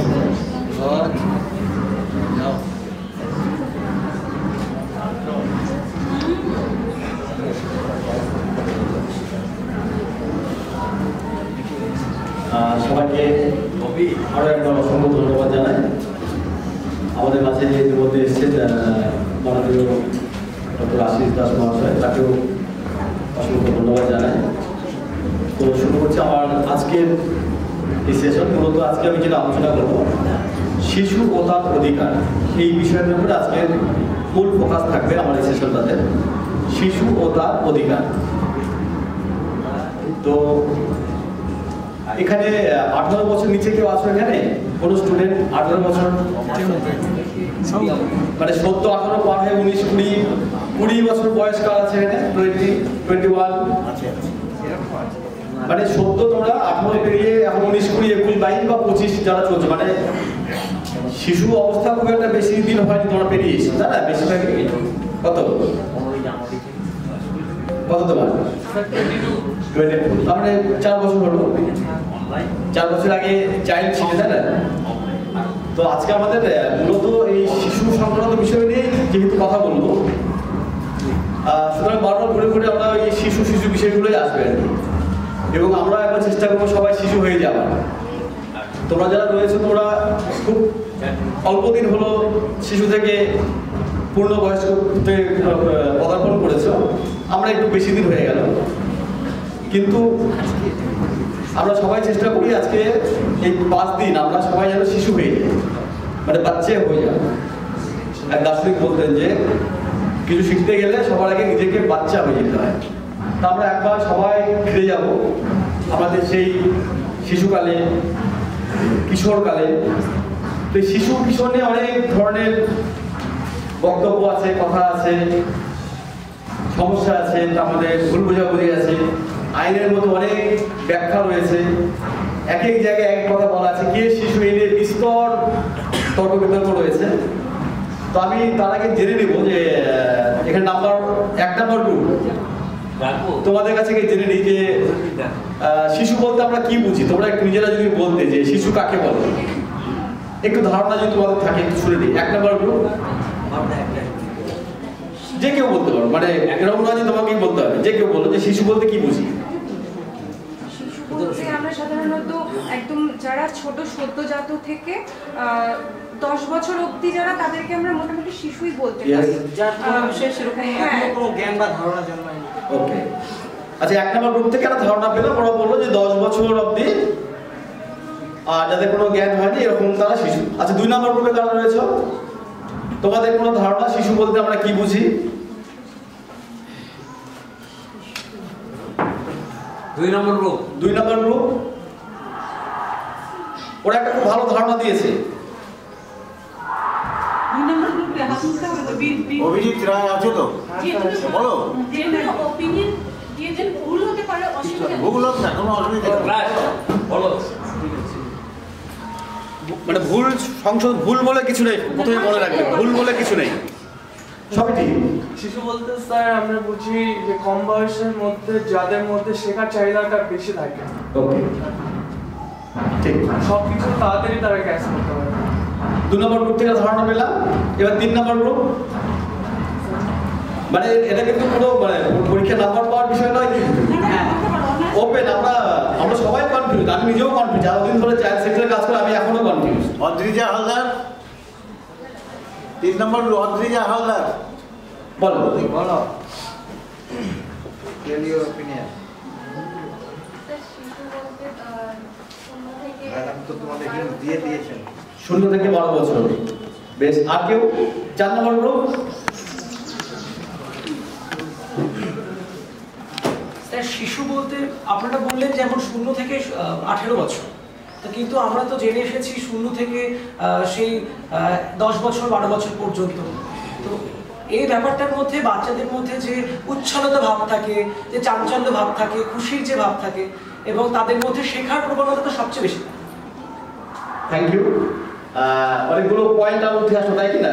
4টা গ্রুপের মধ্যে আমরা মোটামুটি 4 রকম মতবাদ পেলাম। হ্যাঁ, ইয়েস, বলো। শিশুর মধ্যে না ভয়ের প্রবণতা কখনো থাকে না। Yes. ওরা কোনো কিছু করার আগে না, আমরা যেমন ভাবি 10 বার যে এটা করবো, কিন্তু ওরা কিন্তু ভাবে না, চট করে ফেলে। যার কারণে মানে আমাদের মৌলবী বিভূষণ বলেছিলেন যে ওদেরকে করতে দাও, আগুনে যদি হাত দিতে চায় তো দিতে দাও, ওরা থেকে শিখবে যে এখানে হাত দেওয়া উচিত নয়, ওদের হাত জ্বলবে, দেন ওরা আর হাত দেবে না। তো ওদের মধ্যে ভয়টা কাজ করে না। আমরা আগুনে হাত দিতে গেলে তারপর ভাবো আমাদের ছ্যাঁকা লাগে, কিন্তু ওদের মধ্যে সে কাজটা করে, যার কারণে ওরা না চট করে কোনো জিনিস অ্যাকোয়ার করতে পারে, মানে শিখে ফেলতে পারে যে কোনো জিনিস। আরেকটা মতামত পেলাম আমরা। আর কেউ বলবে? আর কেউ অ্যাড করবে সঙ্গে? হ্যাঁ হ্যাঁ, ইয়েস। শিশুরা খুব ইনোসেন্ট হয়, ওরা সত্যটা মুখের উপরে বলে দেয়। ইয়েস। আর কেউ বলবে? এদিক থেকে কেউ বলবে? আমরা নিজের একটু বাচ্চা হয়ে যায়, নাহলে কিন্তু আমরা এই বাচ্চাদের বিষয়গুলো বুঝবো না। ভয় কিছু নাই, বলো। হয় না, সবাই যারা বলছে প্রত্যেকটাই ঠিক। There is no past. There is no past. আচ্ছা, একটা কেউ বলছে 12 বছর, কেউ বলছে ইনোসেন্ট থাকলে, কেউ বলছে আগুনে হাত দেওয়ার ভয় পেলে, ইত্যাদি অনেকগুলো শুনলাম। 4 নম্বর গ্রুপের তোমার নাম কি জানো? আমার নাম স্যার হ্যাঁ, শঙ্কু পাল। শঙ্কু একটা পয়েন্ট আউট করেছে যে এখান থেকে নাকি আমরা বলেছি 0 থেকে 18 হলে তাকে শিশু বলা হয়। তারপর বলছে যে না, কিন্তু আমি জানি যে বাচ্চা বলতে সেটা ওনার মধ্যেই বলেছে, তাই না? ও পয়েন্ট আউট করেছে যে বাচ্চা বলতে 0 থেকে 18 বছর। মানে দেখুন, আমাদের এখানে ঘরে আমরা প্রায় 100 উপরে যারা রয়েছে, 100 বা তার বেশি যারা আছি, তো আমরা সেটা প্রত্যেকের মধ্যে দেখো ভ্যারিয়েশন আছে, তাই না? শিশু বলতে আমরা কেউ এখনো কনফার্ম করে কিছু বলতে পারছি না। এরকম একটা ধারণা তৈরি হলো কিনা আমাদের হাউসে, কিন্তু প্রত্যেকেই নো ডাউট আমরা সঠিক দিশাতে যাচ্ছিলাম এবং কোনো মতে আমি অগ্রাহ্য করছি না, প্রত্যেকটাই ঠিক। কিন্তু আচ্ছা, এটা কিন্তু আমাদের গোটা ভারতবর্ষের আসপেক্টে এটা ছিল যে শিশু নিয়ে প্রচুর কনফিউশন। এই কনফিউশনটা দূর হলো 1989 সালে। 1989 সালে ভারত জাতিসংঘের সদস্য এবং সেখানে চাইল্ড রাইটস কনভেনশন হয়েছিল। সেই চাইল্ড রাইটস কনভেনশনে ভারত অংশগ্রহণ করে এবং সেদিন সেই কনভেনশনে ভারত সরকার সাইন করেছিল যে শিশুদের সংক্রান্ত যে আইন আমাদের দেশে বলবৎ আছে সেগুলোকে আমরা ঠিকঠাক করবো এবং জাতিসংঘের যে নির্দেশিকা সেটা আমরা ফলো করবো। এটা কত সালে বললাম? 1989 সালে ভারত সরকার জাতিসংঘে সাইন করে। তো সেই ইউএনসিআরসি গাইডলাইন বলি আমরা, UNCRC, United Nation child rights convention. তো সেখানে বলা হলো সারা ভারতবর্ষে, সারা পৃথিবী জুড়ে, not only India, all over ওয়ার্ল্ডে শিশুর বয়স নির্ধারণ করে দেওয়া হলো। সেখানে বলা হলো 0 থেকে 18 বছর পর্যন্ত যে কোনো ছেলে বা মেয়ে বা তৃতীয় লিঙ্গের কেউ, তাকে বলা হবে শিশু। এটা একদম আমাদের সংবিধানে গৃহীত হলো 1992 সালে। কত সালে বললাম? 1989 সালে ইউএনসিআরসিতে ইন্ডিয়া সাইন করলো আর পার্লামেন্টে পাস হলো 1992 সালে এপ্রিল মাসে। সেই থেকে আমাদের শিশুর সংজ্ঞাটা নির্ধারণ হয়ে যাওয়ার পর থেকে আমাদের আর কিন্তু কোনো কনফিউশন রইল না। তাহলে চাইল্ড মানে কি? আমি যাই বলি না কেন, আগুনে ছাকা লাগার কথাই বলি বা 12 বছর বলি বা ইনোসেন্ট বলি, যেটাই বলি না কেন সবই ঠিক, কিন্তু আমি যখন অ্যাজ পার অ্যাক্ট যখন যাবো, আইনগতভাবে যখন যাবো, তখন শিশু বলতে কি দেখবো? এখানে একদম বেঁধে দিয়েছে কত থেকে কত বললাম? What is 0? 0 থেকে 18। What is 0? বলছি শিশু যখন মায়ের গর্ভে সে আপনার পরিবার হয়নি বা জন্মায়নি, তাহলে আমরা তাকে কি বলবো? ইয়েস, আমি ওইখানে প্রশ্ন করলাম যে 0টা কি? What is 0? That is called 0। অর্থাৎ একটা শিশু যখন মাতৃগর্ভে ভ্রূণ হিসেবে প্রতিস্থাপিত হলো যেদিন, তখন থেকে তার বয়স কাউন্টিং হওয়া শুরু হলো। ভূমিষ্ঠ হওয়ার আগে পর্যন্ত তার এজ কত? 0। এই জন্য যে আপনার যে প্রশ্নটা, এর মধ্যে উত্তরটা লুকিয়ে আছে। 0টাকে এখানে ডিফাইন করছে, অর্থাৎ গর্ভে আসার সঙ্গে সঙ্গেই তার জীবনের অধিকারটা চলে আসবে। অর্থাৎ আমি এই জায়গাটা আসবো, জীবনের অধিকারও আমরা আসবো যে what is right of survival. ঠিক আছে, তাহলে 0 থেকে 18 পর্যন্ত, একদম 18 পর্যন্ত, অর্থাৎ 18 বছর হয়ে যায় তখন কিন্তু তুমি পূর্ণ প্রাপ্তবয়স্ক নাগরিক হয়ে গেলে। অর্থাৎ 17 বছর 11 মাস 29 দিন 30 দিনও যখন হবে তখনও তুমি কিন্তু তখনও যদি কোনো ঘটনা ঘটে তোমার জীবনে তখন কিন্তু আমরা শিশু সুরক্ষা আইন এই juvenile justice care and protection act এই অনুযায়ী কিন্তু তোমার আমরা আওতাধীনে ফেলে দেব। তাহলে বোঝা গেল? ক্লিয়ার? আর কোনো কনফিউশন থাকবে এরপরে? কোনো কনফিউশন থাকবে না। আমরা এই 5 দিন ধরে কিন্তু এটা বারবার বলবো যে 0 থেকে 18 আমাদের কাছে চাইল্ড মানে 0 থেকে 18 আর কোনো অপশন নেই। কিন্তু তারপর আমরা দেখাবো যে আমাদের ভারতবর্ষে এখনো অনেক আইন রয়েছে যে আইনে শিশুর বয়স এখন আলাদা আলাদা। ছোট ছোট উদাহরণ দিই, যেমন ধরা যাক আমরা সবাই জানি যেমন যারা টিচার রাইট এডুকেশন অ্যাক্ট জানি কিনা, সেখানে শিশুর শিক্ষার অধিকার আইনে পড়াশোনার বয়স কত বলে দেওয়া হয়েছে? কত জানি জানি আমরা? 14 বছর আপার লিমিট, লোয়ার লিমিট কত হচ্ছে? ভালোই বলছো, বলো। ইয়েস, 6 থেকে, তাহলে 6 নিচে তারা কি শিশু না? আমি একটু আগে এখনই কি বললাম? ইন্ডিয়া গভর্নমেন্ট সংবিধানে স্বীকৃত দিয়েছে শিশু মানে 0 থেকে 18। তাহলে এই এরা বাচ্চা নয়, যারা বিলো 6 আপার 14 তারা তো শিশু। কিন্তু শিক্ষার অধিকার আইনে এখানে সংঘবদ্ধ করে এখানে অন্যভাবে বলে দিল। আবার চাইল্ড লেবার একটা বলে দিল যে 14 বছর পর্যন্ত শিশু শ্রমিক, 14 বছরে এই টার্মস অ্যান্ড কন্ডিশন অ্যাপ্লাই। আবার চলে যাই আমরা যদি একটু আগে চলে যাই আইসিডিএস। আমরা জানি আমাদের গ্রামে পাড়াতে আইসিডিএস সেন্টার রয়েছে না? ওই দিদিমণিরা কাদের নিয়ে কাজ করে? শিশুদের কাজ করে। কাদের নিয়ে কাজ করে? কোন বয়সের বাচ্চাদের নিয়ে কাজ করে? 0 to 6। তাহলে ওদের কাছে সংখ্যাটা কিন্তু আমার আলাদা। মানে এইভাবে কিন্তু আমাদের অনেক দেখবো এরকম প্রায় 40-35 রকম ভ্যারিয়েন্ট আছে, ভাগ আছে আর কি আমাদের আইনগুলো। কিন্তু সবকিছুর উপরে যেটা বললাম শেষ কথা সংখ্যাটা কোথায়? চাইল্ড মানে হচ্ছে 0 থেকে 18। আবার ধরা যাক চাইল্ড ম্যারেজ অ্যাক্ট, বাল্য বিবাহ প্রতিরোধ আইন, সেখানে আমার কনফিউশন আছে, অন্যরকম কনফিউশন। কিরকম? বলা হলো যে 18 বছর নিচে কোনো মেয়ের বিয়ে দেওয়া যাবে না, 21 বছর নিচে কোনো ছেলের বিয়ে দেওয়া যাবে না। তাহলে তাকে এই চাইল্ড ম্যারেজ অ্যাক্ট অনুযায়ী তার সাজা হবে। অর্থাৎ ওই যে 18 থেকে 21, ওই যে 18, 19, 20, 21 এই যে যা বয়স, তাকে বলা হচ্ছে সে নাগরিক, মানে প্রাপ্তবয়স্ক। আমি বললাম না 18 হয়ে গেলে একদিন ক্রস করে সে পূর্ণবয়স্ক হয়ে গেল। কিন্তু চাইল্ড ম্যারেজ অ্যাক্টে তার বিচার দিতে হয়। সে একটা 15 বছর ছেলে যদি চাইল্ড ম্যারেজ করে তার বিচারটা হবে কোন আইনে? চাইল্ড ম্যারেজ প্রহিবিশন অ্যাক্ট অনুযায়ী। তো এই কনফিউশনগুলো আছে, কেন আছে সেই ব্যাখ্যাগুলো পড়ে আছে। তাহলে মূলত আমি শিশুর এই জায়গাটা সবার ক্লিয়ার করে দিলাম। আজ থেকে আমরা যেখানে যেভাবেই শুনি না কেন চাইল্ড মানে এই লাস্ট অব্দি আমি পৌঁছাবো কোথায়? 0 থেকে 18 পর্যন্ত যে কোনো ছেলে অথবা মেয়ে অথবা থার্ড জেন্ডার, তৃতীয় লিঙ্গের ব্যক্তিরা হতে পারে। থার্ড জেন্ডার তাকে বলা হবে শিশু। আচ্ছা, ওই যে বললাম 1989 সালে যখন ইউএনসিআরসিতে সাইন করলো ইন্ডিয়া গভর্নমেন্ট যে শিশুর অধিকার নিয়ে আমরা কাজ করব, তো সাইন করার সঙ্গে সঙ্গে কি বললাম, ইন্ডিয়া উদ্যোগ গ্রহণ করে 1992 সালে কি করলো না আইন প্রণয়ন করে দিল, শিশু সংক্রান্ত আইন করে দিল। এবং আমাদের সবচেয়ে বড় যেটা আইন, যে আইন নিয়ে আমরা এই 5 দিন চর্চা করবো, সেটা হচ্ছে এই আইনটা, juvenile justice care and protection act 2000। প্রথম 2000 সালে, 1992 সালের পরে 8 বছর আরো লেগে গেল এই আইন করে এটাকে বিষয়টাকে একটা স্ট্রাকচারে নিয়ে আসতে।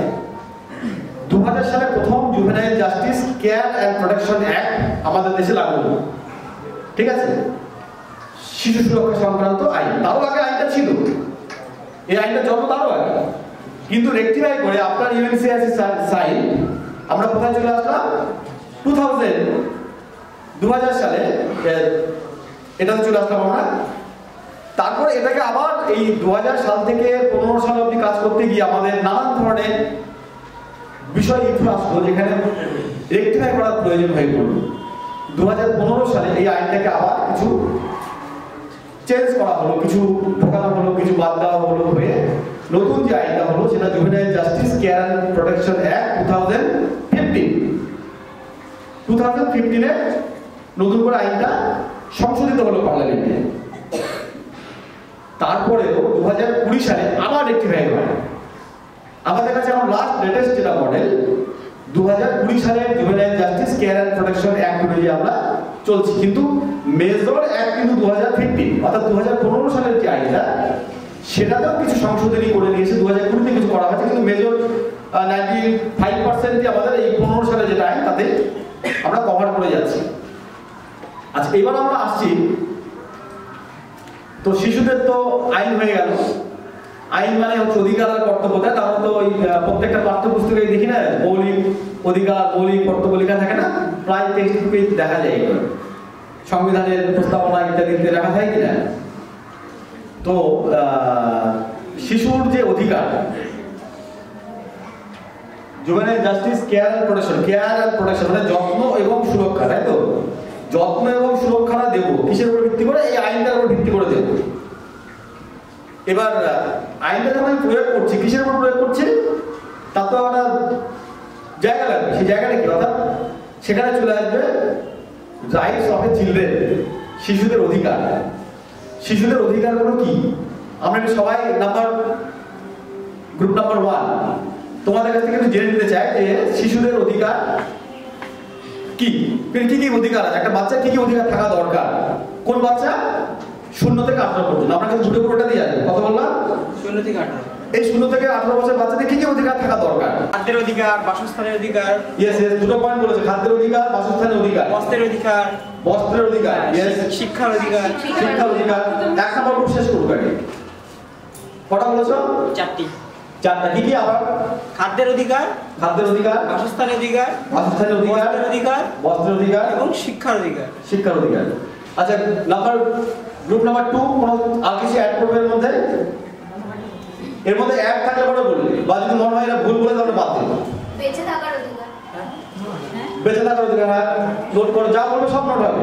স্যার সুরক্ষা এবং চিকিৎসা, ইয়েস, নোট করো। স্যার খেলাধুলা, ইয়েস। স্যার বললাম ওরা তো খুবই ছোট হয়। হ্যাঁ, না আমি বলেছি আর চেঞ্জ হবে না, 0 থেকে 18। না শুনে, ওরা তো খুব ছোট হয় স্যার। কারা ছোট হয়? বাচ্চারা। কোন বাচ্চারা? 0 থেকে 18 বছর। ইয়েস। তাহলে ওদের যে মানসিক ঠিকভাবে বিকাশ হয় না, তারা অধিকারটা কাদের কাছ থেকে নেবে? সেটা তো এই আইনটা দেবে। তাহলে ওর পয়েন্ট হচ্ছে মানসিক বিকাশের অধিকার, তাই তো? মানসিক বিকাশের অধিকার, এটা পয়েন্ট। আর কত? 4 নম্বর গ্রুপ, 4 নম্বর গ্রুপ সার্বিক বিকাশ, মানসিক বিকাশের মধ্যে পড়বে এটা। সার্বিক বিকাশের একটা পয়েন্ট হলো সার্বিক বিকাশ, মৌলিক চাহিদা। আচ্ছা, মৌলিক চাহিদা লিখে দিন, পড়ে যাচ্ছে যদিও। নেক্সট আর কেউ অ্যাড করবে? স্যার কথা বলা হবে, ভাষা, কথা বলা, রাইট টু স্পিক, কথা বলার অধিকার। হ্যাঁ, আর কেউ? স্বাস্থ্যের অধিকার, হেলথ, স্বাস্থ্যের অধিকার, হেলথ। হ্যাঁ, আর sir social equity, right? Social equity, yes, social equity লেখো।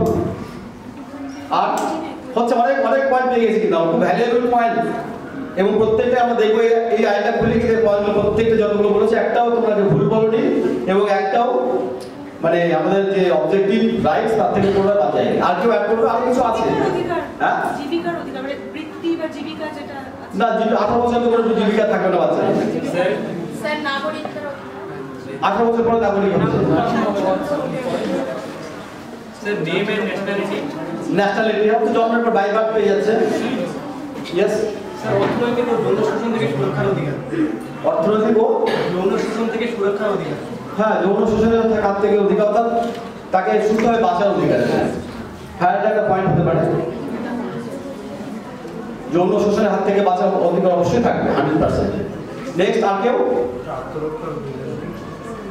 আচ্ছা, আমি তাহলে মোটামুটি যে কটা পয়েন্ট হয়েছে বলো না? 10টা।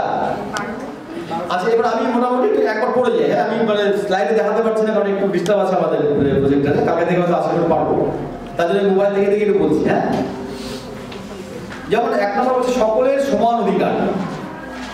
এটা এই পয়েন্টটাকে আমরা বলেছিলাম সকলের সমান অধিকার, প্রত্যেকটা বাচ্চা সমান অধিকার, অর্থাৎ রাষ্ট্রপতি বাচ্চাও যা খাবে আবার এখানে দিনমজুর বাচ্চারাও যেন সেম খাবারটা পায়, সেম শিক্ষা দেয়, অর্থাৎ এই সমান অধিকার, সামাজিক ইকুয়ালিটি, জীবনের অধিকার অর্থাৎ বাঁচার অধিকার, রাইট টু সার্ভাইভাল, বাঁচার অধিকার প্রত্যেকটা, এটা শুধু বাচ্চা নাকি প্রত্যেকটা মানুষের ক্ষেত্রেও তাই, এটা এক সেম জীবনের অধিকার অর্থাৎ এটা থাকছে। তারপর কি থাকছে?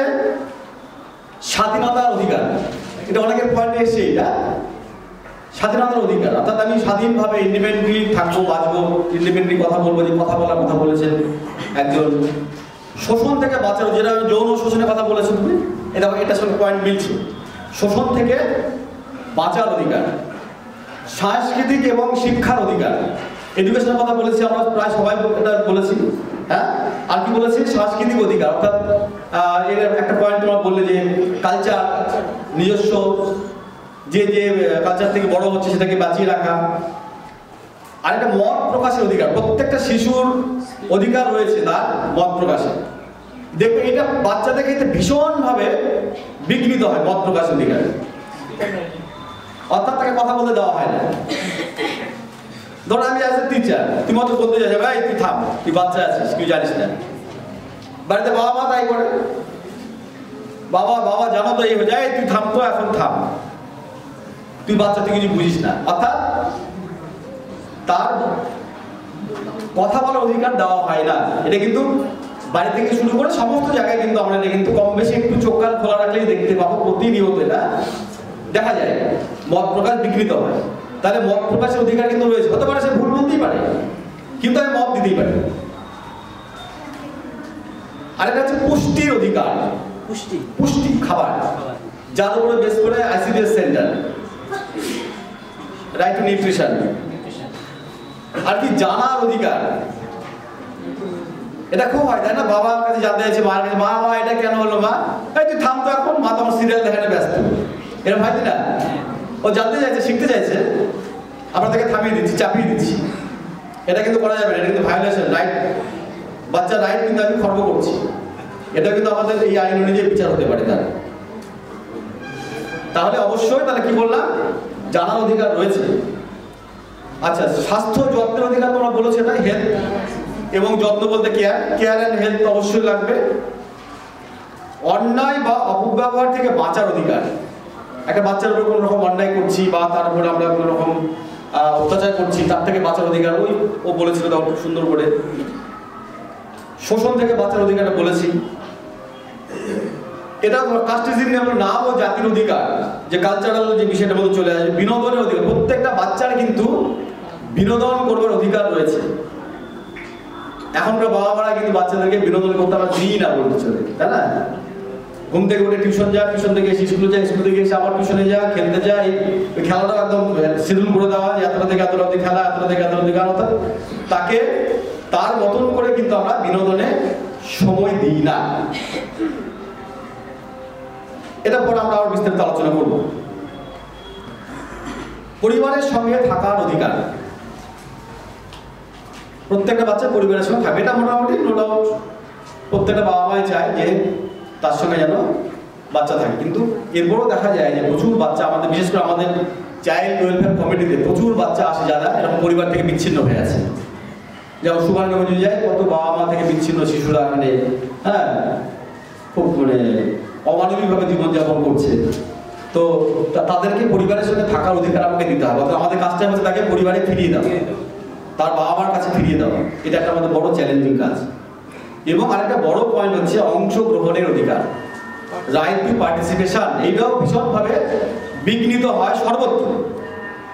তার জন্য এখন আইন করে বলা হয়েছে, অর্থাৎ যেখানে শিশু থাকবে সেখানে শিশুদের যে কোনো, যেমন এখানে আমাদের কলেজ রয়েছে, কলেজে এখন যেহেতু এখানে তোমাদের চাইল্ড কেউ নেই, যেমন ছাত্র কোনো কমিটিতে চাইল্ডদের রাখা হয়। যে কোনো স্কুলে, এখন কোনো স্কুলে কমিটি হলে সেখানে বাচ্চাদেরকে পার্টিসিপেশন দিতে হবে বাধ্যতামূলক। আমাদের হোমে বাচ্চারা রয়েছে, এখানে কমিটি থাকলে বাচ্চাদেরকে পার্টিসিপেশন দিতে হবে। অর্থাৎ এই অংশগ্রহণের অধিকার আমরা বাচ্চাদেরকে দেব। তাহলে মোটামুটি কতগুলো হলো এই পর্যন্ত? মোটামুটি 13টা মতন অধিকার আমরা পেলাম, তাই তো? এই সবগুলোকে আমরা এবার মূল 4টা স্তম্ভে ভাগ করব। এবার তোমরা ভাগ করে দেবে যে কোনটা কোন ভাগে যাবে।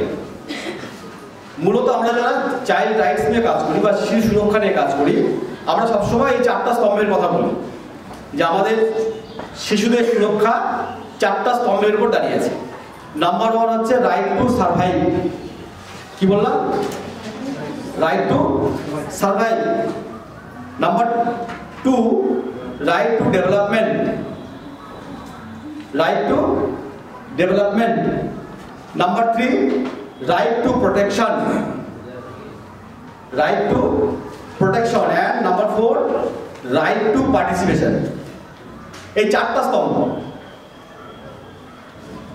কি কি বললাম একজন বলো।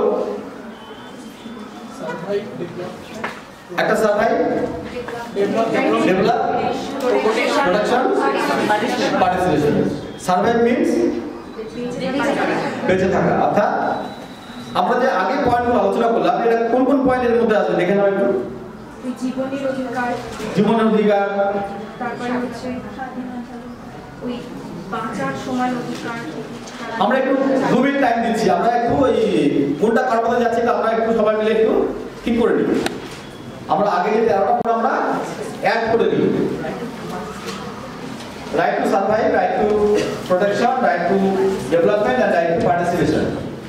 এই পয়েন্টগুলো মূলত কার কার মধ্যে আমরা দিতে পারি।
মোটামুটি হয়েছে না? আচ্ছা বলো একটা করে বলো, আমি শুনি। রাইট টু সার্ভাইভ মধ্যে কোনটা কোনটা পড়ছে?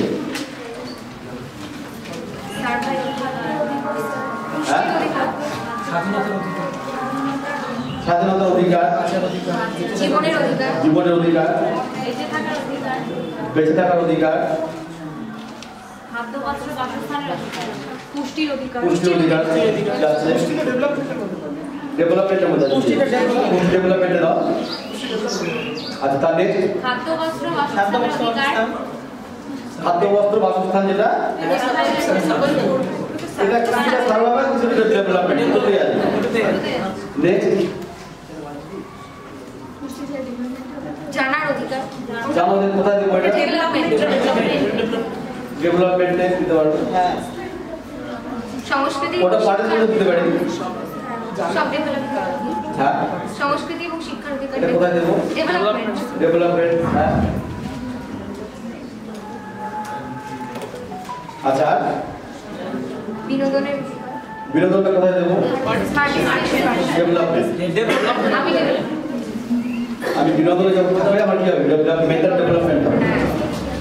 অংশগ্রহণটা তো ইয়ের মধ্যে যাবে, অংশগ্রহণ, রাইট টু পার্টিসিপেট চলে আসবে।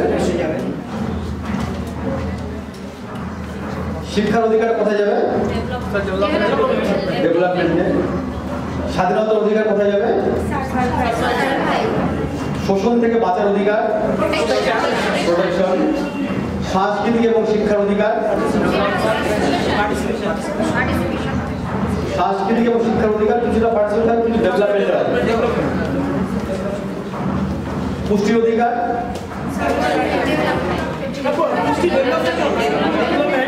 ডেভেলপমেন্ট, হেলথ, হেলথ কোথায় যাবে? হেলথ বলেছিল, হেলথটা কোথায় যাবো? সার্ভাইভ আসবে। যাই হোক, খুব সুন্দরভাবে তোমরা গুছিয়ে দিয়েছো, থ্যাংক ইউ। তো আমি একটা পরিসংখ্যান, ছোট্ট একটা পরিসংখ্যান দিই, সেটা হচ্ছে এই যে শিশুদের যে অধিকারগুলো আমরা বললাম, স্যার একটা বাদই আছে, কোনটা? পরিবারের সাথে থাকার অধিকার। আর কোনটা আমি বলবো? পার্টিসিপেশন আসবে। আবার আমরা ইয়েও কিন্তু ধরতে পারি, সার্ভাইভও ধরতে পারি। পরিবার না থাকলে ডেভেলপমেন্ট, সবই ভাইস ভার্সা হচ্ছে, সবই লিঙ্ক থাকবে, রিলেটেড। তো শিশুদের আমরা অনেকগুলো অধিকার নিয়ে আমরা চর্চা করলাম, তাই না? তাহলে কত রকম অধিকার রয়েছে দেখো, এটা কিন্তু আমাদের সংবিধানে স্বীকৃত অধিকার। ভারত সরকার একটা বাচ্চার এতগুলো অধিকার দিয়েছে যে সে বাই বর্ড এইগুলো পাবে, এবং কোনো অধিকার যাতে বিঘ্নিত না হয়, প্রত্যেকটা অধিকার যাতে সুনিশ্চিত হয়, তার জন্য এই আইন প্রণয়ন, জুভেনাইল জাস্টিস অ্যাক্ট 2015-এর আমরা কাজ করছি এটা নিয়ে। এখানে একটা বাচ্চা হারিয়ে যায়, নিখোঁজ হয়ে যায়, এটাকে আমরা জানি। এরকম কোনো ঘটনা কারো জানা আছে যে বাচ্চা হারিয়ে গেছে বা নিখোঁজ হয়ে গেছে? এরকম কোনো গল্প কেউ বলতে পারবে? কারো কোনো জানা পাড়াতে বা গ্রামে বা এলাকায়? আমাদের ওখানে হয়েছে। কিরকম? বাচ্চাটা ছোটবেলা হারিয়ে গিয়েছিল, বাট রিসেন্ট 1 বছর আগে বাড়িতে আবার ফিরে এসেছে, প্রায় 24-25 বছর ধরে। তার মানে ভাষাও চেঞ্জ হয়ে গেছে, বাঙালি হয় বাট হিন্দি ছাড়া বলতে পারছে না। তারপর সব কিছু বলার পর জাস্ট ওর বাবার নামটা মনে ছিল, সেটা থেকে চিন্তা করেছে যে হ্যাঁ আমাদের। কত বছর বয়সে হারিয়েছিল? স্যার এরকম 8 কি 9 বছর। এখন বয়স কত যখন ফিরল? 25-এ ফিরেছে। কোথায় ছিল বলতে পেরেছিল? স্যার অত কিছু বলতে পারছি। আচ্ছা, ও যখন হারিয়ে গেছিল ছোটবেলা, বাবা মাকে থানায় ডায়েরি করেছিল? স্যার না, ও একটা সুন্দর একটা উদাহরণ দিল হারিয়ে যাওয়ার, যে একটা ছেলে ওদের গ্রাম থেকে 8 বছর বয়সে হারিয়ে গেছিল, 8 বা 9 বছর বয়সে হারিয়ে গেছিল। বাবা মা তারপরে অনেক খোঁজাখুঁজি করে পায়নি, পরবর্তীকালে ওই লোক, সে লোক হয়ে যখন ব্যাক করে, 25 বা 26 বছর বয়সে ব্যাক করে। এই গল্পটা থেকে কি মনে হতে পারে আমাদের? স্যার হারিয়ে যাওয়ার পরেও তারা সার্ভাইভ করেছে বেঁচে থাকার জন্য। হ্যাঁ, সেটা অবশ্যই। এটা একটা যেমন পরিবার থেকে, যেটা ওর কাছ থেকে শুনে যেটা বুঝলাম, যেমন পরিবার থেকে কিন্তু কোনো থানায় ডায়েরি করে, অর্থাৎ কোনো বাচ্চা বা যে কেউ হারিয়ে গেলে, শুধু বাচ্চা না, যে কেউ হারিয়ে গেলে বা নিখোঁজ হয়ে গেলে থানায় কিন্তু একটা মিসিং ডায়েরি করতেই হবে, এটা ব্যান্ডেড বাধ্যতামূলক। বাট স্যার গ্রাম এলাকার লোকেরা অনেকে ভয় করে। এই জায়গায় না, এই জায়গায় আমাদের অ্যাওয়ারনেস বাড়াতে হবে, এই জায়গায় কথা, অর্থাৎ এটা ভয় পাওয়ার তো বিষয় নয়।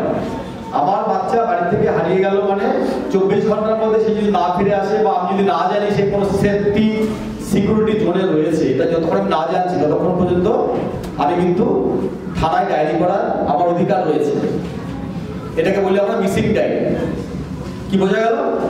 আর 0 থেকে 18 বছর হলে কোনো কথাই নেই, অবশ্যই থানাতে ডায়েরি করতে হবে। কি বোঝা গেল? বুঝতে অসুবিধা হচ্ছে তোমাদের? কি বললাম? কেউ যদি হারিয়ে যায় কি করতে হবে? কোথায় করবো মিসিং ডায়েরি? কোন থানায় করবো? কেন? আমার বাড়ি হরিরামপুরে, বালুর থানায় কেন? হ্যাঁ, যার যেখানে, আবার নাও হতে পারে। অর্থাৎ কিরকম?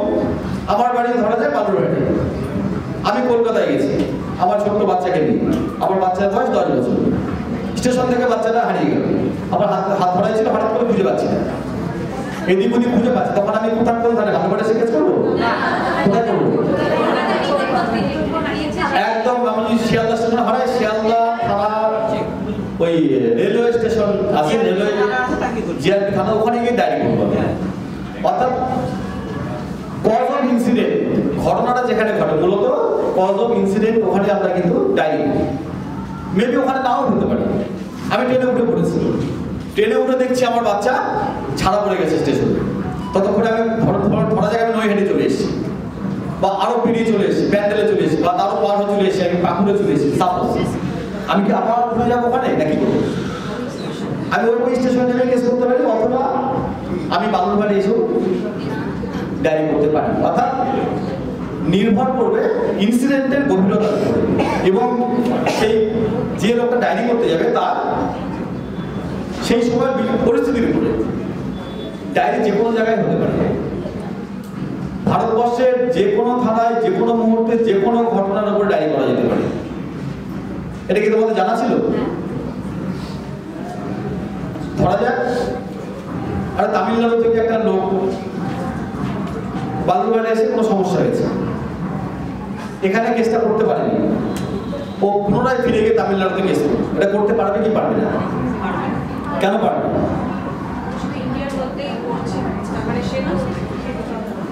এটা আগে হতো না। একটু আগে একটা কথা বললাম না, date of point of incident, ঘটনাস্থলে গিয়ে ডায়েরি করতো। অর্থাৎ আগে একটা ছিল যে আমার বাচ্চা, আমি যখন থানায় গিয়ে ডিউটি অফিসারকে বললাম যে আমার না বাচ্চাটা হারিয়ে গেছে ওই বাদামাইল থেকে, বা ধরা জায়গায় আমি বললাম তিওর থেকে, সাপোজ তিওর কথাটা বললাম, তিওর থেকে হারিয়ে গেছে, আমি বালুরঘাট থানায় গিয়ে বলছি। থানা অফিসের সমস্যা কি বলে, তিওর থেকে হারিয়েছে, তিওর থেকে কোন থানা রে? তিওর তো হিলি থানা, হিলি থানায় জায়গা না হবে না, পরিষ্কার বলে দেবে। কিন্তু আইন বলছে যে না, থানা রিফিউজ করতে পারে না, কোনো মতেই পারে না। এটা আমাদের জানা থাকে না জন্য আমরা চেষ্টা করতে পারি না। এটাকে আমরা বলি আইনের ভাষায় জিরো এফআইআর, নতুন টার্ম এটা। এটা জানা ছিল কারো? জিরো এফআইআর অর্থাৎ যে কোনো ইনসিডেন্টের বিবরণ আমি যে কোনো থানায় গিয়ে দিতে পারি। জিরো এফআইআর, এই কনসেপ্টটার নাম হচ্ছে জিরো এফআইআর। আমি একটা উদাহরণ দিই, আমি নিজে করেছিলাম 2021 সালে, আমি নিজে এফআইআর করেছিলাম। এটা কিরকম? রামপুরহাট থেকে আমি আসছি, ট্রেনের মধ্যে একটা সেক্সুয়াল অ্যাবিউজের ঘটনা ঘটে একটা নাবালিকার উপর ট্রেনে। তাহলে আমি কি চলন্ত অবস্থায় রয়েছি? ইনসিডেন্ট কোথায়? রামপুরে। রামপুরহাটের ইনসিডেন্ট আমি কেস করেছি বালুরঘাটে, বালুরঘাট জিআরপিতে এসে কেস করেছি। থানা বলছে আপনি এটা পারেন না, ওখানে দিয়ে আমি একদম বাজে বাজে বলবেন না। আমি একদম রাত্রেবেলা ডিউটি অফিসারকে ডেকে ঘুম থেকে টেনে তুলে, ও ঘুমাচ্ছে কেমন, লাস্ট ট্রেনে এসেছি ওই আমাদের কলকাতা এক্সপ্রেসে, 10টায় ঢুকেছে, শীতের রাত, ও ঘুমাবে, আমি ঘুম থেকে তুলে কেস দিতে বাধ্য করেছি। উনি বলছে এটা হয় না, কিন্তু নানান তর্ক বিতর্ক হয় আর যাই হোক। এটা সম্ভব, আমাদের জানা থাকে না জন্য আমরা পারি না। তখন আমরা আবার ওই রামপুরহাটে চলে যাবো। কেন রামপুরহাটে চলে যাবো? কোথায় করলাম কেস? বালুরঘাটে করলাম। বালুরঘাটের যে দায়িত্বপ্রাপ্ত অফিসার, তার কি কাজ? তার কাজটা আমার কমপ্লেনটা নিয়ে কনসার্ন থানাতে পাঠিয়ে দেওয়া। কজ অফ ইনসিডেন্ট যেখানে হয়েছিল রামপুরহাট, সেই থানায়, ওই থানায় এই অফিসার পাঠাবে। এইবার বেসিক্যালি অফিসাররা কি করে? দায়িত্বটা নিতে চায় না, কারণ করতে হাঁপা, তুমি তো কেস করে চলে যাবে, ওই অফিসারকে তো খাটতে হবে, এটা খাটতে চায় না, তখন অ্যাভয়েড করে। কিন্তু আমাদের জানা থাকলে কি হচ্ছে, আমি যখন জানছি যে what is zero FIR, then I can move, তাই না? তাহলে এটা থেকে ক্লিয়ার হলো জিরো এফআইআর সংক্রান্ত বিষয়। এটা বিশেষ করে 0 থেকে 18 বছরের এই মিসিং চাইল্ডে যে ঘটনাগুলো ঘটে, আমাদের অত্যন্ত সতর্ক থাকা দরকার। কেননা একটা পরিসংখ্যান বলছে যে ঘন্টায়, একটা ছোট একটা পরিসংখ্যান দিই, যে ভারতবর্ষে প্রতি ঘন্টায় কম করে 11 থেকে 12টা শিশু হারিয়ে যায় প্রত্যেক ঘন্টায়। এটা একটা পরিসংখ্যান, কিন্তু আমার মতে এটা 11টা অনেক বেশি হবে, 111 বা 211 প্রতি ঘন্টায় হারিয়ে যায়। মিসিং কেস, মারাত্মক মিসিং কেসের সমস্যা। এবার সবই কি মানে হারিয়ে যাচ্ছে বা কোথায় যাচ্ছে, অনেক আমরা আলোচনা করবো, আগামী আরো 5 দিন সময় পাবো, তখন আলোচনা করবো। শুধু এটুকু মাথায় রাখবে যে ঘন্টায় ঘন্টায় যদি আমরা হিসাব করি, এত এত বাচ্চা হারিয়ে যাচ্ছে। কোন বাচ্চা? ওই 0 থেকে 18। কোথায় হারিয়ে যাচ্ছে, কিভাবে হারিয়ে যাচ্ছে, কেন হারিয়ে যাচ্ছে, এগুলো নিয়ে আমরা চর্চা করবো। এক্ষেত্রে শুধু বলে দিই, যেমন ওয়ার্ডে যে উদাহরণ দিল, গ্রামে যেটা হয়েছিল যে হারিয়ে গেল কিন্তু থানায় ডায়েরি করেনি, এই পার্সেন্টেজটা কিন্তু বেশি। হারিয়ে যাওয়ার পরেও থানাতে ইনফর্ম না করার সংখ্যাটা কিন্তু খুব বেশি। তবে ইদানিং কিন্তু এটা কমেছে, ইদানিং অনেক কমেছে। ইদানিং বিশেষ করে চাইল্ড যদি হয় 18 বছর আন্ডার 18 হয়, থানাতে কিন্তু এখন মিসিং ডায়েরিটা হচ্ছে। আগে কিন্তু একদমই হতো না। ও যে টাইমটা কথা বলছে মানে 25 বছর হয় এখন বয়স, মানে 8 বছর বাদ দিয়ে দিতাম না, আজ থেকে 15, 16 বা 14 বছর আগে, তখন সত্যিই কেউ থানাতে যেতেই চাইতো না, খুব সমস্যা না হতো। না, আমার মনে হয় এখানে একটা প্রতিবন্ধকতা কাজ করে। যেমন বলি, একটা 12 বছর বা 13 বছরের মেয়ে যদি হারিয়ে যায়, আমাদের পরিবারের মা বাবাদের একটা ভীতির কারণ হয়ে দাঁড়ায় যে ও হারিয়ে যায়নি, ও কোনো ছেলের সাথে পালিয়ে গেছে। এই যে সামাজিক যে প্রতিবন্ধকতা, এই ভয়ে অনেকে ডায়েরি করে। একদমই তাই, স্যার যেটা বললেন অত্যন্ত গুরুত্বপূর্ণ বিষয়। অর্থাৎ বিশেষ করে টিনেজ যদি মেয়ে হয়, 14 বছর 15 বছর মেয়ে, ওটাকে আমরা কিন্তু নিখোঁজ বলছে, মিসিং বলছে, তখন কি বলছে? পালিয়ে গেছে। তাহলে মিসিং হচ্ছে না, ওটাকে তখন ইলোপমেন্ট, ভালোবাসা করে পালিয়ে গেছে বা ও বাড়িতে থাকেনি। কিন্তু এগুলো সবই কিন্তু মিসিং এর মধ্যে পড়বে। বাবা মা যদি চুপ করে থাকে তাহলে কিন্তু এটাও ক্রাইম। এখন বলছে এটা তো অপরাধ। বিলো 18, অ্যাবাভ 18 হলো সমস্যা নেই, আমি বাবা মাকে না বলে চলে যেতে পারি, আমার সে অধিকার রয়েছে। তখন আবার তার অধিকার চলে আসছে, অ্যাডাল্টিং যে অধিকার। 18 বছর হয়ে গেছে, যেখানে তুই যেতে পারি, বাবা মা কনসার্নের কোনো প্রয়োজন নেই। বাট বিলো 18, প্যারেন্টসের কনসার্ন মাস্ট। অথবা ধরো কোনো সে হোস্টেলে ছিল, হোস্টেলের সুপারিনটেন্ডেন্ট বা স্কুল বা কলেজের কোথাও থেকে আস, কোনো ইনস্টিটিউটে রয়েছে, তার কনসার্ন মাস্ট। তাহলে 18 বছরের নিচে কেউ যদি হারিয়ে যায় উইদিন 24 আওয়ার্স, যদি তাকে না পাওয়া যায় বা তার সংক্রান্ত কোনো খবর যদি আমরা না পাই, তাহলে কি করবো আমরা আজ থেকে? মিসিং ডায়েরি করবো। কোথায়? কনসার্ন থানাতে মিসিং ডায়েরি করবো, করতেই হবে। মিসিং ডায়েরি কি করবে? যার শিশু হারিয়ে গেছে তার বাবা মা বা পরিবারে কেউ, আর কেউ, যারা প্রত্যক্ষদর্শী তারা বলতে পারছে, আর কেউ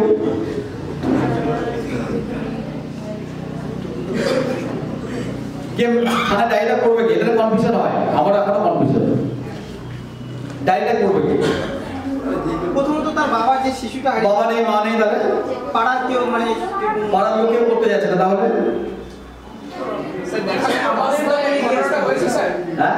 আমাদের এগিয়ে আসতে হবে যে আমরা যা দেখেছি বা তাদের মধ্যেও তো কেউ একজন তো হবে না, কেউ যারা প্রত্যক্ষদর্শী তাদের মধ্যে কেউ কেন এগিয়ে। অবশ্যই প্রথম কথা হচ্ছে যার বাচ্চা, বাবা মা যদি থাকে তাহলে বাবা অথবা মা করবে। বাবা মা কেউ নেই, তখন দেখতে হবে তার নিকট আত্মীয় কে আছে, পরিবার পরিজন, আঙ্কেল, আন্ট, গ্র্যান্ডফাদার, গ্র্যান্ডমাদার, যে কেউ, পরিবারেরও কেউ নেই, তাহলে কে করবে?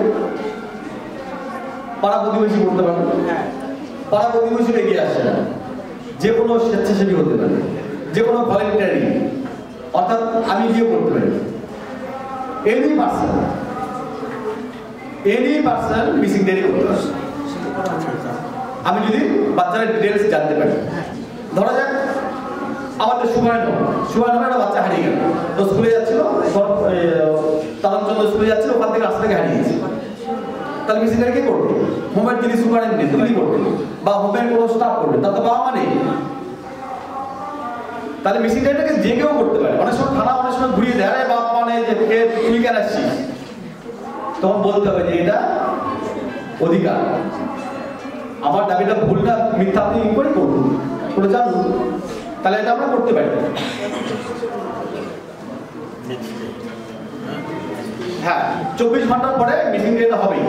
আরেকটা এখানে পয়েন্ট, এই যে মিসিং ডায়েরির কথা বললাম, 2012 সালের পরে এই মিসিং ডায়েরিগুলো কিন্তু মিসিং থাকছে না, এটা কনভার্ট হয়ে যাচ্ছে FIR, first information report. FIR এ কনভার্ট হবে। অর্থাৎ 2012 সালের আগে ভারতবর্ষের যে কোনো থানাতে যত মিসিং ডায়েরি হয়েছিল, এই মিসিং ডায়েরিগুলো মিসিং কেস হিসেবে দেখা হতো। এগুলো কখনোই এফআইআর এ কনভার্ট হতো না। What is FIR? What is first information report? প্রথম বলে বড় কিছু হওয়ার সঙ্গে সঙ্গে যেটাকে থানায় গিয়ে লিখিত আকারে প্রদান করা হয়। মিসিং ডায়েরি লিখিত ভাবে দেওয়া হয়। এই তফাৎটা বলে দিই যে হোয়াট ইজ মিসিং ডায়েরি আর what is FIR. Missing diary মানে ওটার ইনফরমেশন দিলাম থানাতে যে আমার একটা বাচ্চা 14 বছর বয়স লাল রঙের শার্ট পরে স্কুল থেকে হারিয়ে গেছে, খুঁজে পাওয়া যাচ্ছে না, হুজুর আমার বাচ্চাকে খুঁজে পায় তার ব্যবস্থা করবেন বলে আমি একটা থানায় ডায়েরি দিয়েছিলাম। বিফোর 2012 এটা মিসিং ডায়েরি হিসেবে থাকতো। পরিবারের গার্জেনদেরই দায়িত্ব ছিল যে তোমার বাচ্চা তুমি খুঁজে পেলে আমাদেরকে জানাবে। হ্যাঁ, রাষ্ট্রের কোনো দায়িত্ব সেভাবে পালন করতো না। 2012 সালে সুপ্রিম কোর্ট একটা ডাইরেকশন দেয়। আমরা কৈলাস সত্যার্থীর নাম শুনেছি? কৈলাস সত্যার্থী বলে একজন ব্যক্তির নাম শুনেছি? কেউ শুনেনি? এ বাবা, এটা কিন্তু অন্যায়। এই লোকটার নাম না জানাটা অন্যায়, বিশাল অন্যায়। In the sense Kailash Satyarthi হচ্ছে একজন নোবেল লরিয়েট ইন্ডিয়ান এবং তিনি লোকটা এখনো জীবিত রয়েছেন এবং এখনো বাচ্চাদের নিয়ে কাজ করেন। বাচ্চাদের নিয়ে কাজ করার জন্য তাকে নোবেল পুরস্কার দেওয়া, শান্তি নোবেল পুরস্কার পেয়েছেন ভারতবর্ষে। এই কৈলাস সত্যার্থী সুপ্রিম কোর্টের মামলা করেছে। তার একটা সংগঠন আছে, সংগঠনের নাম হচ্ছে বচপন বাঁচাও আন্দোলন। বচপন মানে শিশু বাঁচাও আন্দোলন। বচপন বাঁচাও আন্দোলন বলে একটা সংগঠন আছে। বচপন বাঁচাও ভার্সাস ইন্ডিয়া একটা মামলা হয়েছে সুপ্রিম কোর্টে। সেই সুপ্রিম কোর্টে ওখানে বলেছিলেন তিনি, মামলাটা মূল বিষয়বস্তু সংক্ষেপে বলছি। মামলাটার বিষয়বস্তু এরকম ছিল যে এই যে গল্পটা বললাম যে হারিয়ে গেলে থানা ডায়েরি করে আসছে, থানায় বলছে খুঁজে নিয়ে আসুন বা খুঁজে পেলে যে জানাও। বাচ্চাটা হারিয়ে কোথায় গেল? সে কি বিক্রি হয়ে গেল? সে কি পাচার হয়ে গেল? তাকে কি চাইল্ড লেবার হিসেবে কাজ করানো হচ্ছে? তাকে কি বন্দি করে রাখা হয়েছে? তার কি কিডনি কেটে দেওয়া হয়েছে? মানে কোনো ইনফরমেশন কাছে নেই এবং তার জন্য প্রশাসন চুপচাপ থাকে। তিনি পরিসংখ্যান দিয়ে, তথ্য দিয়ে ভারতবর্ষের প্রিভিয়াস রেকর্ড সুপ্রিম কোর্টে হাজির করিয়ে বললেন, দেখুন ভারতবর্ষে প্রতি বছর এতগুলো করে মিসিং ডায়েরি হয়, এতগুলো বাচ্চা হারিয়ে গেছে আমাদের, তার প্রেজেন্ট স্ট্যাটাস কি, কেন এগুলো মামলা হয় না, কেন এগুলো হইচই হয় না। যাক, এটা দীর্ঘ একটা নেটে সার্চ করলেই পেয়ে যাবে, বছর বাজার ভার্সাস ইন্ডিয়া লিখলেই পুরো ঘটনাটা চলে আসবে, দেখে নিতে পারবেন। তখন সুপ্রিম কোর্ট একটা ল্যান্ড বাইট জাজমেন্ট দেয়। সেই জাজমেন্টের একটা বড় একটা অংশ, ছোট করে বলছি, সেটা হচ্ছে সেখানে বলে দেওয়া হলো যে কোনো বাচ্চা যদি হারিয়ে যায়, কোন বাচ্চা, ওই আবার 0 থেকে 18 মধ্যে কোনো বাচ্চা যদি হারিয়ে যায়, 24 ঘন্টার মধ্যে বাচ্চারা যদি না পাওয়া যায়, থানায় মিসিং ডায়েরি হবে এবং সেই মিসিং ডায়েরি শুধু মিসিং ডায়েরি নয়, সেটা কনভার্ট করতে হবে এফআইআর। এফআইআর মানে পুলিশকে তদন্ত শুরু করতে হবে, এনিহাও যে করে হোক ওই মিসিং চাইল্ডকে খুঁজে বের করতে হবে, সেটা দায়িত্বকার পুলিশ প্রশাসনের। ক্লিয়ার? তাহলে ডিফারেন্স বোঝা গেল। 2012 আগে কিন্তু মিসিং চাইল্ড খুঁজে পাওয়া যাচ্ছিল না, পেলেও আমরা জানতাম না কি হচ্ছে না হচ্ছে। আফটার 2012 এখন এভরি মিসিং কেস থানাগুলো ভীষণ কনসার্ন। কেস হয়ে গেল মানে যে পুলিশ অফিসার দায়িত্বে থাকবে তাকে যে করে হোক খুঁজে বের করতে হবে বাচ্চাটাকে উইদিন 3 মান্থ। যদি ওই অফিসার ফেল হয় তাহলে কি হবে? ইন রেসপেক্ট ওয়েস্ট বেঙ্গল 3 মাসের মধ্যে ওই দায়িত্বপ্রাপ্ত পুলিশ অফিসার যদি সেই বাচ্চাটাকে খুঁজে না পায়, তাহলে সেই কেসটা আর ওই পুলিশ অফিসারের আর অধিকার নেই ওটাকে কন্টিনিউ করার। কেসটা ট্রান্সফার হয়ে চলে আসবে, আমাদের বলা হয় মিসিং পারসন পুরো, অর্থাৎ একই থাকবে, সব একই থাকবে, সেম একই থাকবে, একই থাকবে। যদি আমি জানতে পারি যে এই ছেলেটি, এই মেয়েটি অমুক ছেলে নিয়ে গেছে বা অমুকের প্ররোচনায় হয়েছে, এটা মেনশন করলে তাহলে বাই নেম স্পেসিফিক্যালি কেসটা হবে। প্রথমে আমি জানতেই পারছি না যে আমার 14 বছর মেয়েটা কোথায় গেল, কার সঙ্গে গেল, কিভাবে গেল, কিছুই হয় না, আমি পুরো অন্ধকারে রয়েছি। তাহলে কি করবো? থানায় গিয়ে শুধু এটুকু বলে আসবো যে আমার 14 বছর নাবালিকা, তার নাম এই, অমুক সময় অমুক জায়গা থেকে এতটার সময় তাকে অমুক কাজে পাঠিয়েছিলাম বা সে নিজে গেছিল, তারপর থেকে আর খুঁজে পাচ্ছি না, তার হাতে একটা মোবাইল ছিল, মোবাইল নাম্বার ইত্যাদি যা যা ইনফরমেশন আমার দিক থেকে দেওয়ার আমি দিয়ে জানিয়ে দিলাম থানাতে যে হারিয়ে গেছে, খুঁজে পাচ্ছি না, ফিরে পেতে ব্যবস্থা করা হবে। এবার আমি একদিন বা 2 দিন পর জানতে পারলাম যে না, সত্যি ওই মেয়েটিকে বা ছেলেটিকে অমুক ব্যক্তির অমুকের প্ররোচনায় অমুক জায়গায় নিয়ে গেছে। দেন আমি আবার তখন অ্যাপ্লিকেশন করবো নতুন করে। এফআইআর কিন্তু স্যার 24 ঘন্টার মধ্যে হয়ে গেল, ওই বয়ানের উপর এফআইআর স্টার্ট। এবার আমি নতুন করে যে ইনফরমেশনটা দিচ্ছি ওটা সাপ্লিমেন্টারি হিসাবে আমার এফআইআর সময়টা ট্যাগ হয়ে যাবে এবং পুলিশ ওটাকে ঘটনা করে তখন আবার তদন্ত শুরু করবে। তো আমি যে জায়গাটায় ছিলাম, কোথায় 3 মাসের মধ্যে যদি সে বাচ্চাটাকে খুঁজে না পায় তাহলে কোথায় যাবে কেসটা? এটাকে আমরা বলি, আমাদের প্রশাসনিক ভাষায় বলি SJPU, special juvenile police unit.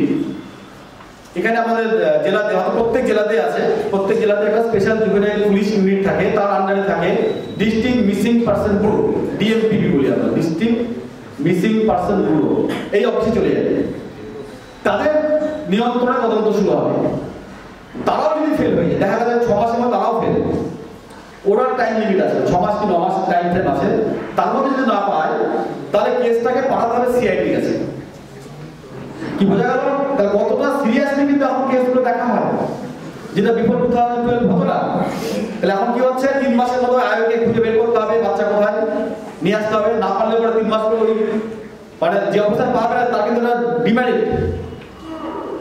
বলে রাখি, যে পুলিশ অফিসার ওই বাচ্চাটিকে খুঁজে পেল না, তার প্রফেশনাল লাইফে সেটা কিন্তু একটা ডিমেরিট হিসেবে দেখা হয়।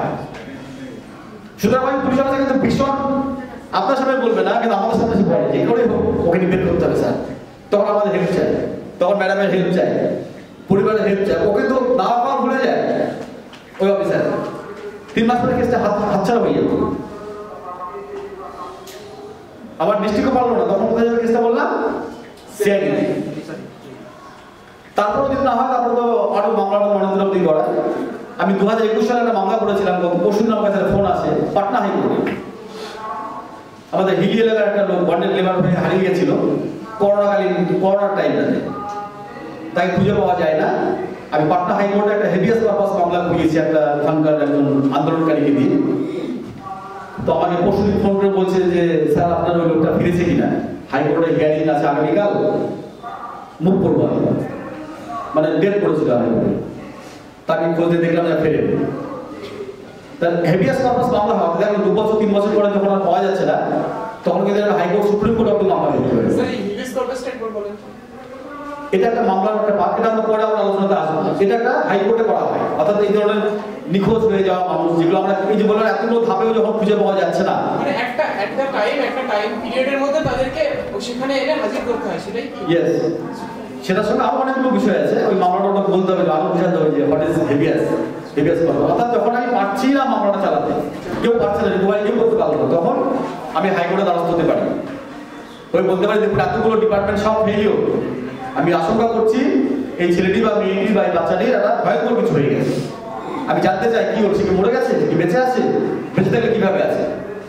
I want to know, that is called obvious purpose. তো যাই হোক, কোন জায়গাটা যেন ছিলাম, আমি অনেকক্ষণ বলে ফেললাম বোধহয়। আমি আজকে আর বেশি কিছু আলোচনা করলাম, 2-3টা পয়েন্ট করে। হ্যাঁ, আমি আর কিছু যাচ্ছি না, শেষ করবো। আর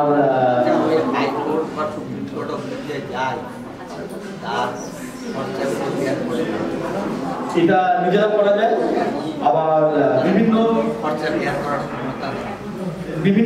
সংগঠন রয়েছে, এরকম ল অ্যাসপেক্টের প্রচুর সংগঠন আছে যাদের কাছে এগুলো কেসগুলো দিলে তারা তাদের বদল করে কেসগুলো মুক্তি পারে। আমি যে কেসটার কথা এখনই বললাম, যেটা পাটনা হাইকোর্টে করিয়েছি, 1টি টাকাও পরিবারটা কিন্তু খরচ হচ্ছে না, সমস্ত টাকা বিয়ার করছে দিল্লির একটা সংস্থা, হিউম্যান রাইটস ল নেটওয়ার্ক বলে একটা সংস্থা রয়েছে, হ্যাঁ, যারা এই মুভমেন্টটা করে। আমি তাদের সঙ্গে কানেক্ট করে দিয়েছি। এরকম আমার 4টা মামলা চলছে ভারতবর্ষে বিভিন্ন কোর্টে। একটা মুম্বাই হাইকোর্টে মামলা করিয়েছি, সেম ম্যাটার। কলকাতা হাইকোর্টে 2টো মামলা চলছে, মানে আমার এই জেলার কেস, এরকম মানে মিসিং কেস, সেগুলো শুধু চাইল্ড লাগে, তারা বড় বড় কেস, কারো বয়স 32, 33, 34, দেন তারা এখনো নিখোঁজ, ওই হেভিয়াস পারপাস করে রেখে দেওয়া আছে। Yes. স্যার, আপনি বললেন পাটনা হাইকোর্ট আর মুম্বাই হাইকোর্টে কেস করেছেন, ওই রাজ্যে করেন কি? তারা কি ভিন রাজ্যে শ্রমিক ছিলেন, তাই জন্য? আবার এখানকার লোক ওখানে গিয়ে হারিয়ে গেছে, মানে মুম্বাইতে কাজ করতে গিয়ে ওখান থেকে হারিয়ে গেছে। পাটনাতে যেটা কেস করেছিলাম ওটা ওই মুজাফফরপুরের জায়গাতে গিয়ে কাজ করতে গিয়ে লকডাউনের সময় আটকে রেখে তাকে হারিয়ে গেছে। হ্যাঁ, ঠিক। মানে কিরকম কেসটা হয়েছে, মুজাফফরপুরের কেসটা বলি, যে বাবা মার সঙ্গে একসঙ্গে, বাবা মা ভাই স্ত্রী সবাই ফ্যামিলি মেম্বার, 6 জন কি 7 জন কাজ করতে গেল পাটনার কাছে মুজাফফরপুর বলে একটা জায়গা, লকডাউনের সময়, লকডাউন কেবল ছুটছে এই সময় কাজ করতে গিয়ে কাজ করছিল একটা স্কুল বিল্ডিং তৈরি করছে আর কলেজ বিল্ডিং তৈরি হচ্ছে। এইবার কাজ করতে করতে ওখানকার যে কন্ট্রাক্টর তিনি সকালবেলা এসে বললেন, এই तेरे लड़का को मैं यहाँ से ले जा रहा हूँ, यहाँ पे तो आज काम नहीं होगा, उसको मैं ले रहा हूँ यहाँ से 20 किलोमीटर अंदर एक शहर में ले जा रहा हूँ, वहाँ पे काम है বলে বাবার কাছ থেকে ওকে তুলে নিয়ে চলে যায়, বাইকে করে বসে নিয়ে যায়। বাবাকে বললো যে ওর কাজ আছে অমুক শহরে, ওখানে নিয়ে যাচ্ছে। সন্ধ্যাবেলা সেই লোকটা রিটার্ন এসে বলছে বাবাকে, तेरा लड़का तो भाग गया मेरा बाइक से, कहाँ चला गया मेरा मालूम नहीं। কেসটা দাও কেউ হয়ে গেল। সবাই বাবা মা সামনে থেকে বাচ্চা ছেলেটাকে বয়স 24-25 বছর বয়স, বিবাহিত, হারিয়ে গেল। এবার থানা জারি করতে হবে, অ্যাডাল্ট ছেলে যে কোনো জায়গায় যেতেই পারে। একটু বললাম বিলো 18 হলে পরে এটা অবশ্যই কেস, কিন্তু অ্যাবাভ 18 এটা তো মামলা হবে না, মিসিং ডেট হবে শুধুমাত্র। 6 দিন কি 7 দিন পরে ওর মা বাবা খুব ভেঙে পড়লো, ছেলেটা ছোটাছুটি শুরু করে দিল। তখন ওই ঠিকাদার চল কেস করে দেंगे থানা মেল, ও নিজেকে নিয়ে গিয়ে থানায় ডায়েরি করিয়ে দিল। ডায়েরি হলো হিন্দিতে, বাবা মা তো একদম পড়াশোনা যায় না, হিন্দিতে ডায়েরি লেখা হলো যে ছেলেটা মাথা খারাপ আছে, পাগল, হ্যাঁ আমার সঙ্গে কাজ করতে গিয়ে ওই শহরটার নাম ভুলে গেলাম, ওই শহরে গিয়ে ও হারিয়ে যায়। 2 মাস 2.5 মাস পরে ওখান থেকে প্রচুর ওই পরিবারটা প্রচুর গোটা পাটনা থেকে শুরু সমস্ত জায়গায় দৌড় ঝাঁপ করে বিভিন্ন অফিস করে ব্যাক হয়ে চলে আসে, ছেলেকে পাওয়া যায় না। আমাদের জেলা স্তরে এসেও বিভিন্ন অফিসে দৌড়াদৌড়ি করে কোথাও কিছু করতে পারেনি, দেন কোনোভাবে আমার সঙ্গে একটা কানেক্টেড হয়। তো আমি দেখলাম তো সমস্ত গড়বড়। মিসিং ডেট পড়ে দেখছি, মিসিং ডেট লেখা, আমি ভালো হিন্দি পড়তে পারি তো কাটা কাটা পড়তে পারি, ওটা পড়ে দেখলাম যে আপনার তো এসে এটা কমপ্লিকেটেড হয়ে গেল। আমাদের এখানেও বিভিন্ন জায়গায় করে যখন হলো না, কোনোভাবে এখন পারলাম না, আমিও ব্যর্থ হয়ে গেলাম। দেন আমি তখন পাটনাতে যোগাযোগ করি হিউম্যান রাইটস ল নেটওয়ার্কের সঙ্গে, ওখানে মামলা করা হয়, মামলাটা চলছে, যেটা বললাম হেভিয়াস পারপাস করে করা হচ্ছে, এখনো নিখোঁজ। তো এর কি হয়েছে আমরা কিন্তু কেউ জানি না। তাকে কি বিক্রি করা হয়েছে, তাকে কি মেরে ফেলা হয়েছে, তাকে কি অন্যত্র কোনো বন্ডেড লেবার করে পাঠিয়ে দেওয়া হয়েছে, পুরোটা অন্ধকারে, এখনো আমাদের কাছে অন্ধকারে। কিন্তু কেসটার যেটা হেভিয়াস পারপাস হলে যেটা হয়, কি হয়, পাটনা হাইকোর্ট থেকে ডাইরেকশন চলে আসলো আমাদের এসপির কাছে যে ইমিডিয়েট এই লোকটার যাবতীয় কিছু ইনফরমেশন কোথায় কোথায় কোন ডিপার্টমেন্টে কি আছে পাঠানো, টাইম ফ্রেম করে দেওয়া হলো এতদিনের মধ্যে। কি হলো, হিলি থানার তদস্ত হয়ে গেল, হিলি থানার কেস, এসপি অফিস তদস্ত, তার রিপোর্ট রিটার্ন লেখানে তৈরি হয়ে গেল। আয়ও তখন আমার কাছে চলে এসেছে, এখানে যাকে দায়িত্ব দিল, আমি যেটা করেছি আমি তো বলিনি তাকে, সেও জানে না, কিন্তু ওই অফিসারও জানে যে আমি এই ধরনের কেস ডিল করি।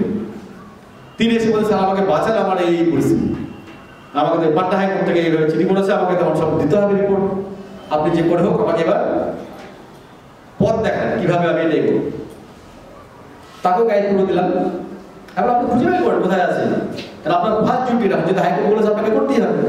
দেখ এরকম বিষয়, অর্থাৎ হেভিয়াস পারপাস করে আমরা এগোতে পারি। তো যাই হোক, আমি অনেকটা দূর অনেক কিছু বলে ফেললাম, আমি আর একটা পয়েন্ট বলে আজকে শেষ করব, সেটা হচ্ছে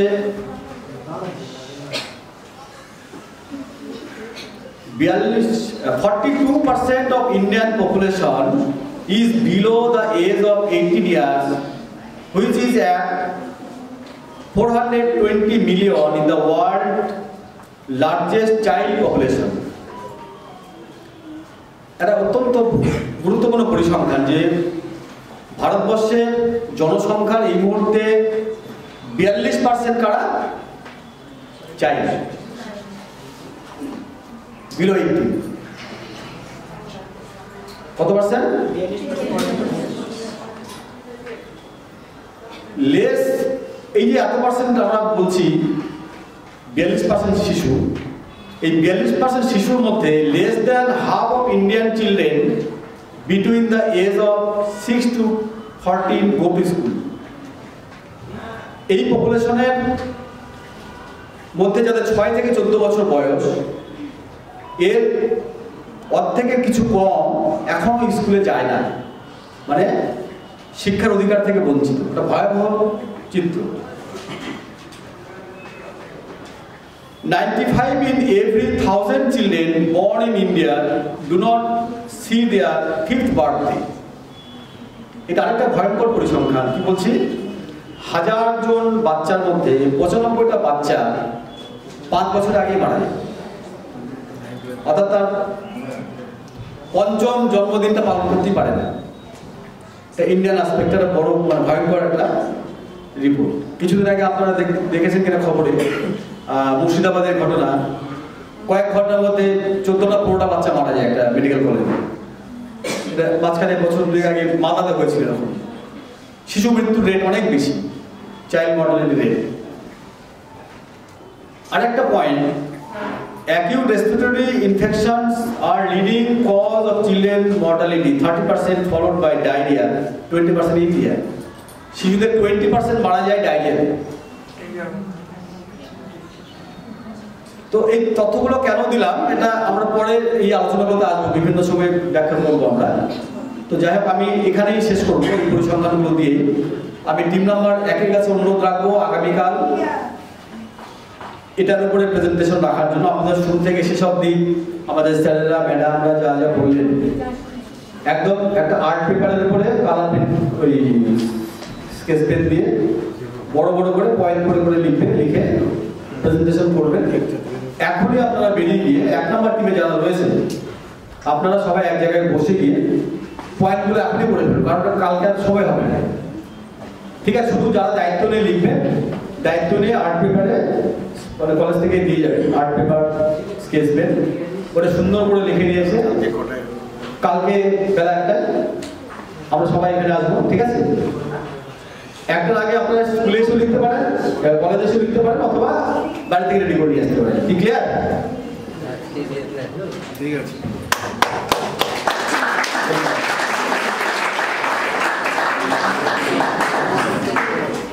ধন্যবাদ সুরজ দাস মশাইকে। আমি বিশেষ করে ধন্যবাদ জানাবো আমাদের চাইল্ড ওয়েলফেয়ার কমিটির মাননীয়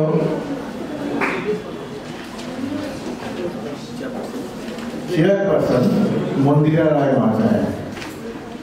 ওনাদের প্রচুর পরিশ্রম হয় এবং ওরা কাইন্ডলি রাজি হয়েছেন আমাদের এখানে তোমাদেরকে চাইল্ড প্রোটেকশন এবং কেয়ার সম্পর্কে কিছু মানে অভিজ্ঞতা এবং জ্ঞান প্রদান করবেন।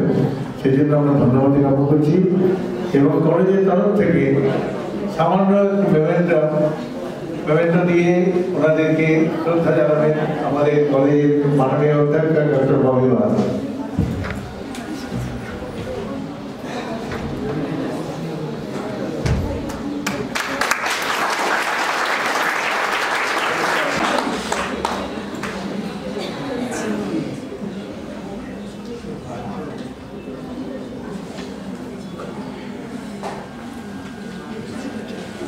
এবার ডক্টর আসিফ দাস সংবর্ধনা জ্ঞাপন করবেন মেমেন্টো দিয়ে সুরজ দাস মহাশয়কে।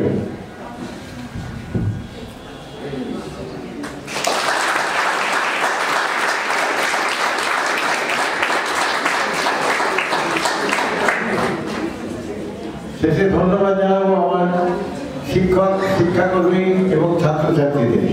একটা কথা মনে রাখবে, প্রথমেই আলোচনা হয়েছিল, এটা বলেছিলেন আমরা এখানে ট্রেনিং দিতে এসেছি, জাস্ট এনজয় দ্য ট্রেনিং। কেউ কখনো ভাববে না এখানে পড়াশোনা জিজ্ঞেস করা হবে, তা কিন্তু নয়। তাহলে ট্রেনিংয়ের মাধুর্য নষ্ট হয়ে যাবে। ট্রেনিং করতে এসছো, ট্রেনিংটাকে এনজয় করবে, একটু ভালো রেজাল্ট করে বেরিয়ে যাবে। ট্রেনিংটা হচ্ছে আনন্দের জিনিস, জ্ঞান আহরণের জিনিস, কিন্তু এখানে পড়াশোনার প্রতি ভীতি রাখা চলবে না। এই যে কোর্সগুলো আমরা করাচ্ছি এখানটায়, এটা দেখো কত আনন্দের জিনিস, অনেক কিছু জানতে পারবে, যেটা শুধু বই পুস্তক পড়ে কিন্তু সেই জ্ঞানটা আহরণ করতে পারতে হবে। ঠিক আছে, আগামীকাল তারপরের দিন, তারপরে আরো 4 দিন আমাদের চলবে। এবং যারা আজকে অ্যাবসেন্ট আছে অন্তত তাদেরকে বলো, বন্ধু বান্ধবদের, যে বেলা 1টার সময় এখানে শুরু হবে। কলেজে যেগুলো এগুলো আছে। Thank you so much. একটু ধরো একটা বিশেষ ঘোষণা আছে বালুরঘাট বিএড কলেজের পক্ষ থেকে। আমাদের কিছু সামাজিক দায়বদ্ধতা আছে এবং প্রথমে যেটা বলেছি যে তোমরা প্রত্যেকেই একটা মানসিক অস্থিরতার মধ্যে আছো, তার থেকে সামান্য রিলিফ বা মুক্তিদান করার জন্য আমরা কিছু অ্যাড অন কোর্সও বলতে পারো, বা এটা আমাদের নিজস্ব দায়বদ্ধতার থেকে।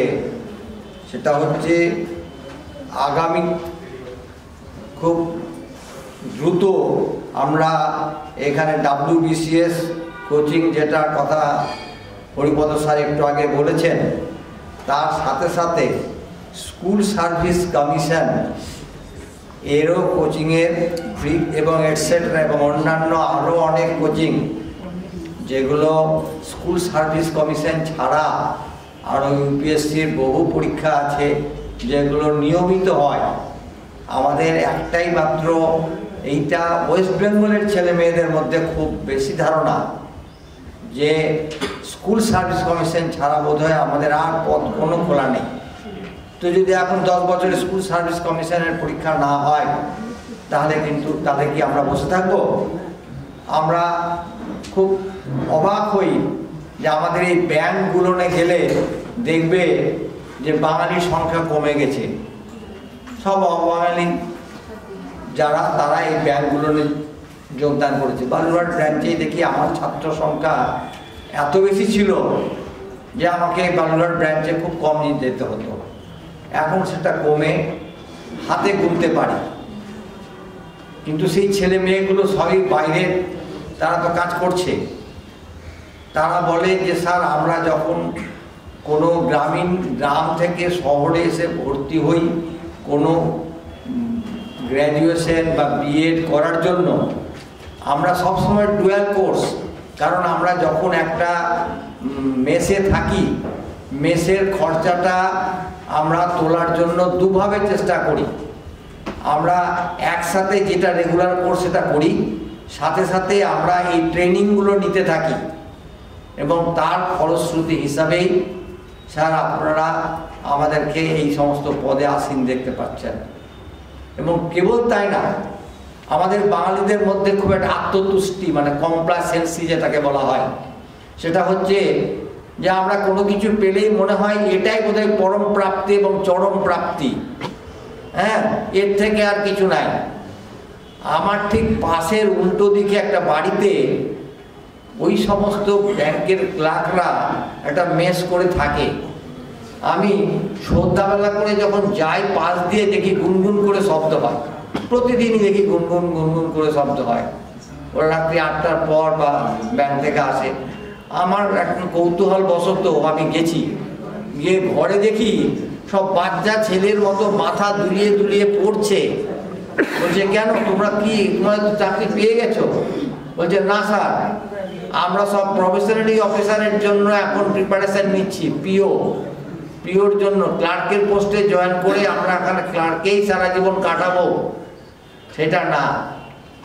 এবং তার জন্যও তারা প্রিপারেশন নিচ্ছে। ফলে এই ধরনের যদি মানসিক কাঠামো তোমাদের তৈরি করে দিতে পারি তাহলে বলবো যে বালুরঘাট বিএড কলেজের সার্থকতা। এবং এই লক্ষ্যে পৌঁছানোর উদ্দেশ্যেই আমরা এখানে কিন্তু বলছি এটা সবার ওপেন ফর অল, যারা এই কলেজের ছাত্রছাত্রী আছো তাদের জন্য এবং তোমাদের পরিচিত যারা আছে যারা এই সমস্ত কোর্সে প্রশিক্ষণ নেওয়ার জন্য আগ্রহী তাদেরকেও তোমরা এই বার্তা পৌঁছে দেবে যে আমরা তাদেরকে ফ্রি কোচিং দেওয়ার জন্য এখানে আমরা ব্যবস্থা করেছি। কিন্তু একটাই জিনিস যেটা আমি বলেছি সেটা হচ্ছে যে সিনসিয়ারিটি অর্থাৎ সেন্স অফ আর্জেন্সি এইটা যাতে থাকে। যে আমি আসলাম, প্রথম দিন আসলাম, হয়তো বসার জায়গা নাই, তারপরে দেখা যাচ্ছে আস্তে আস্তে কমে যাচ্ছে সংখ্যা। হ্যাঁ, এই জিনিসটাতে না হয়, ধৈর্য ধরতে হবে। অজানা জিনিসকে জানার জন্য যেটা কঠিন সেটাকে আরো বেশি আঁকড়ে ধরতে হবে।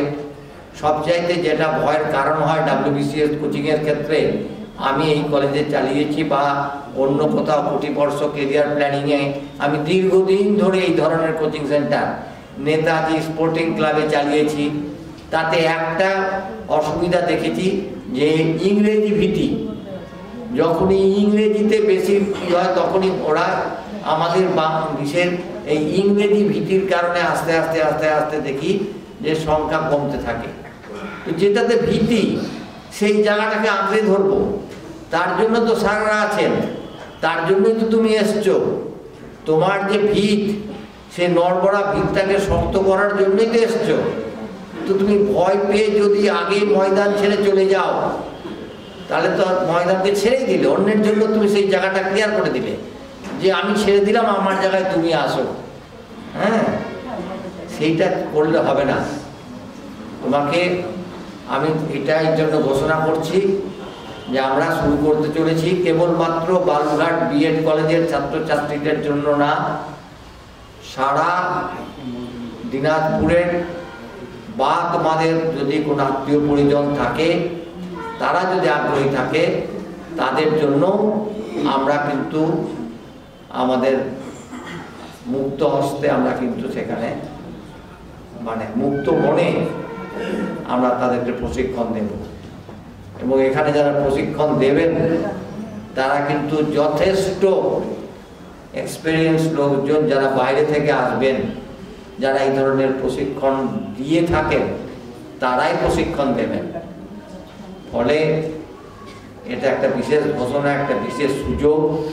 এই সুযোগটা তোমরা গ্রহণ করবে এই আশা রেখে আজকের এই অনুষ্ঠান আমরা শেষ করছি।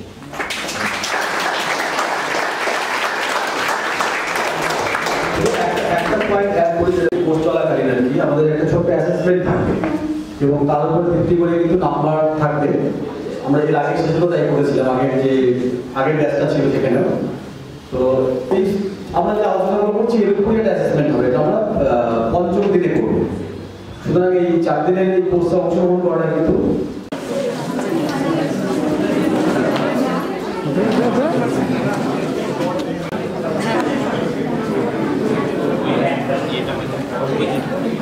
I love it.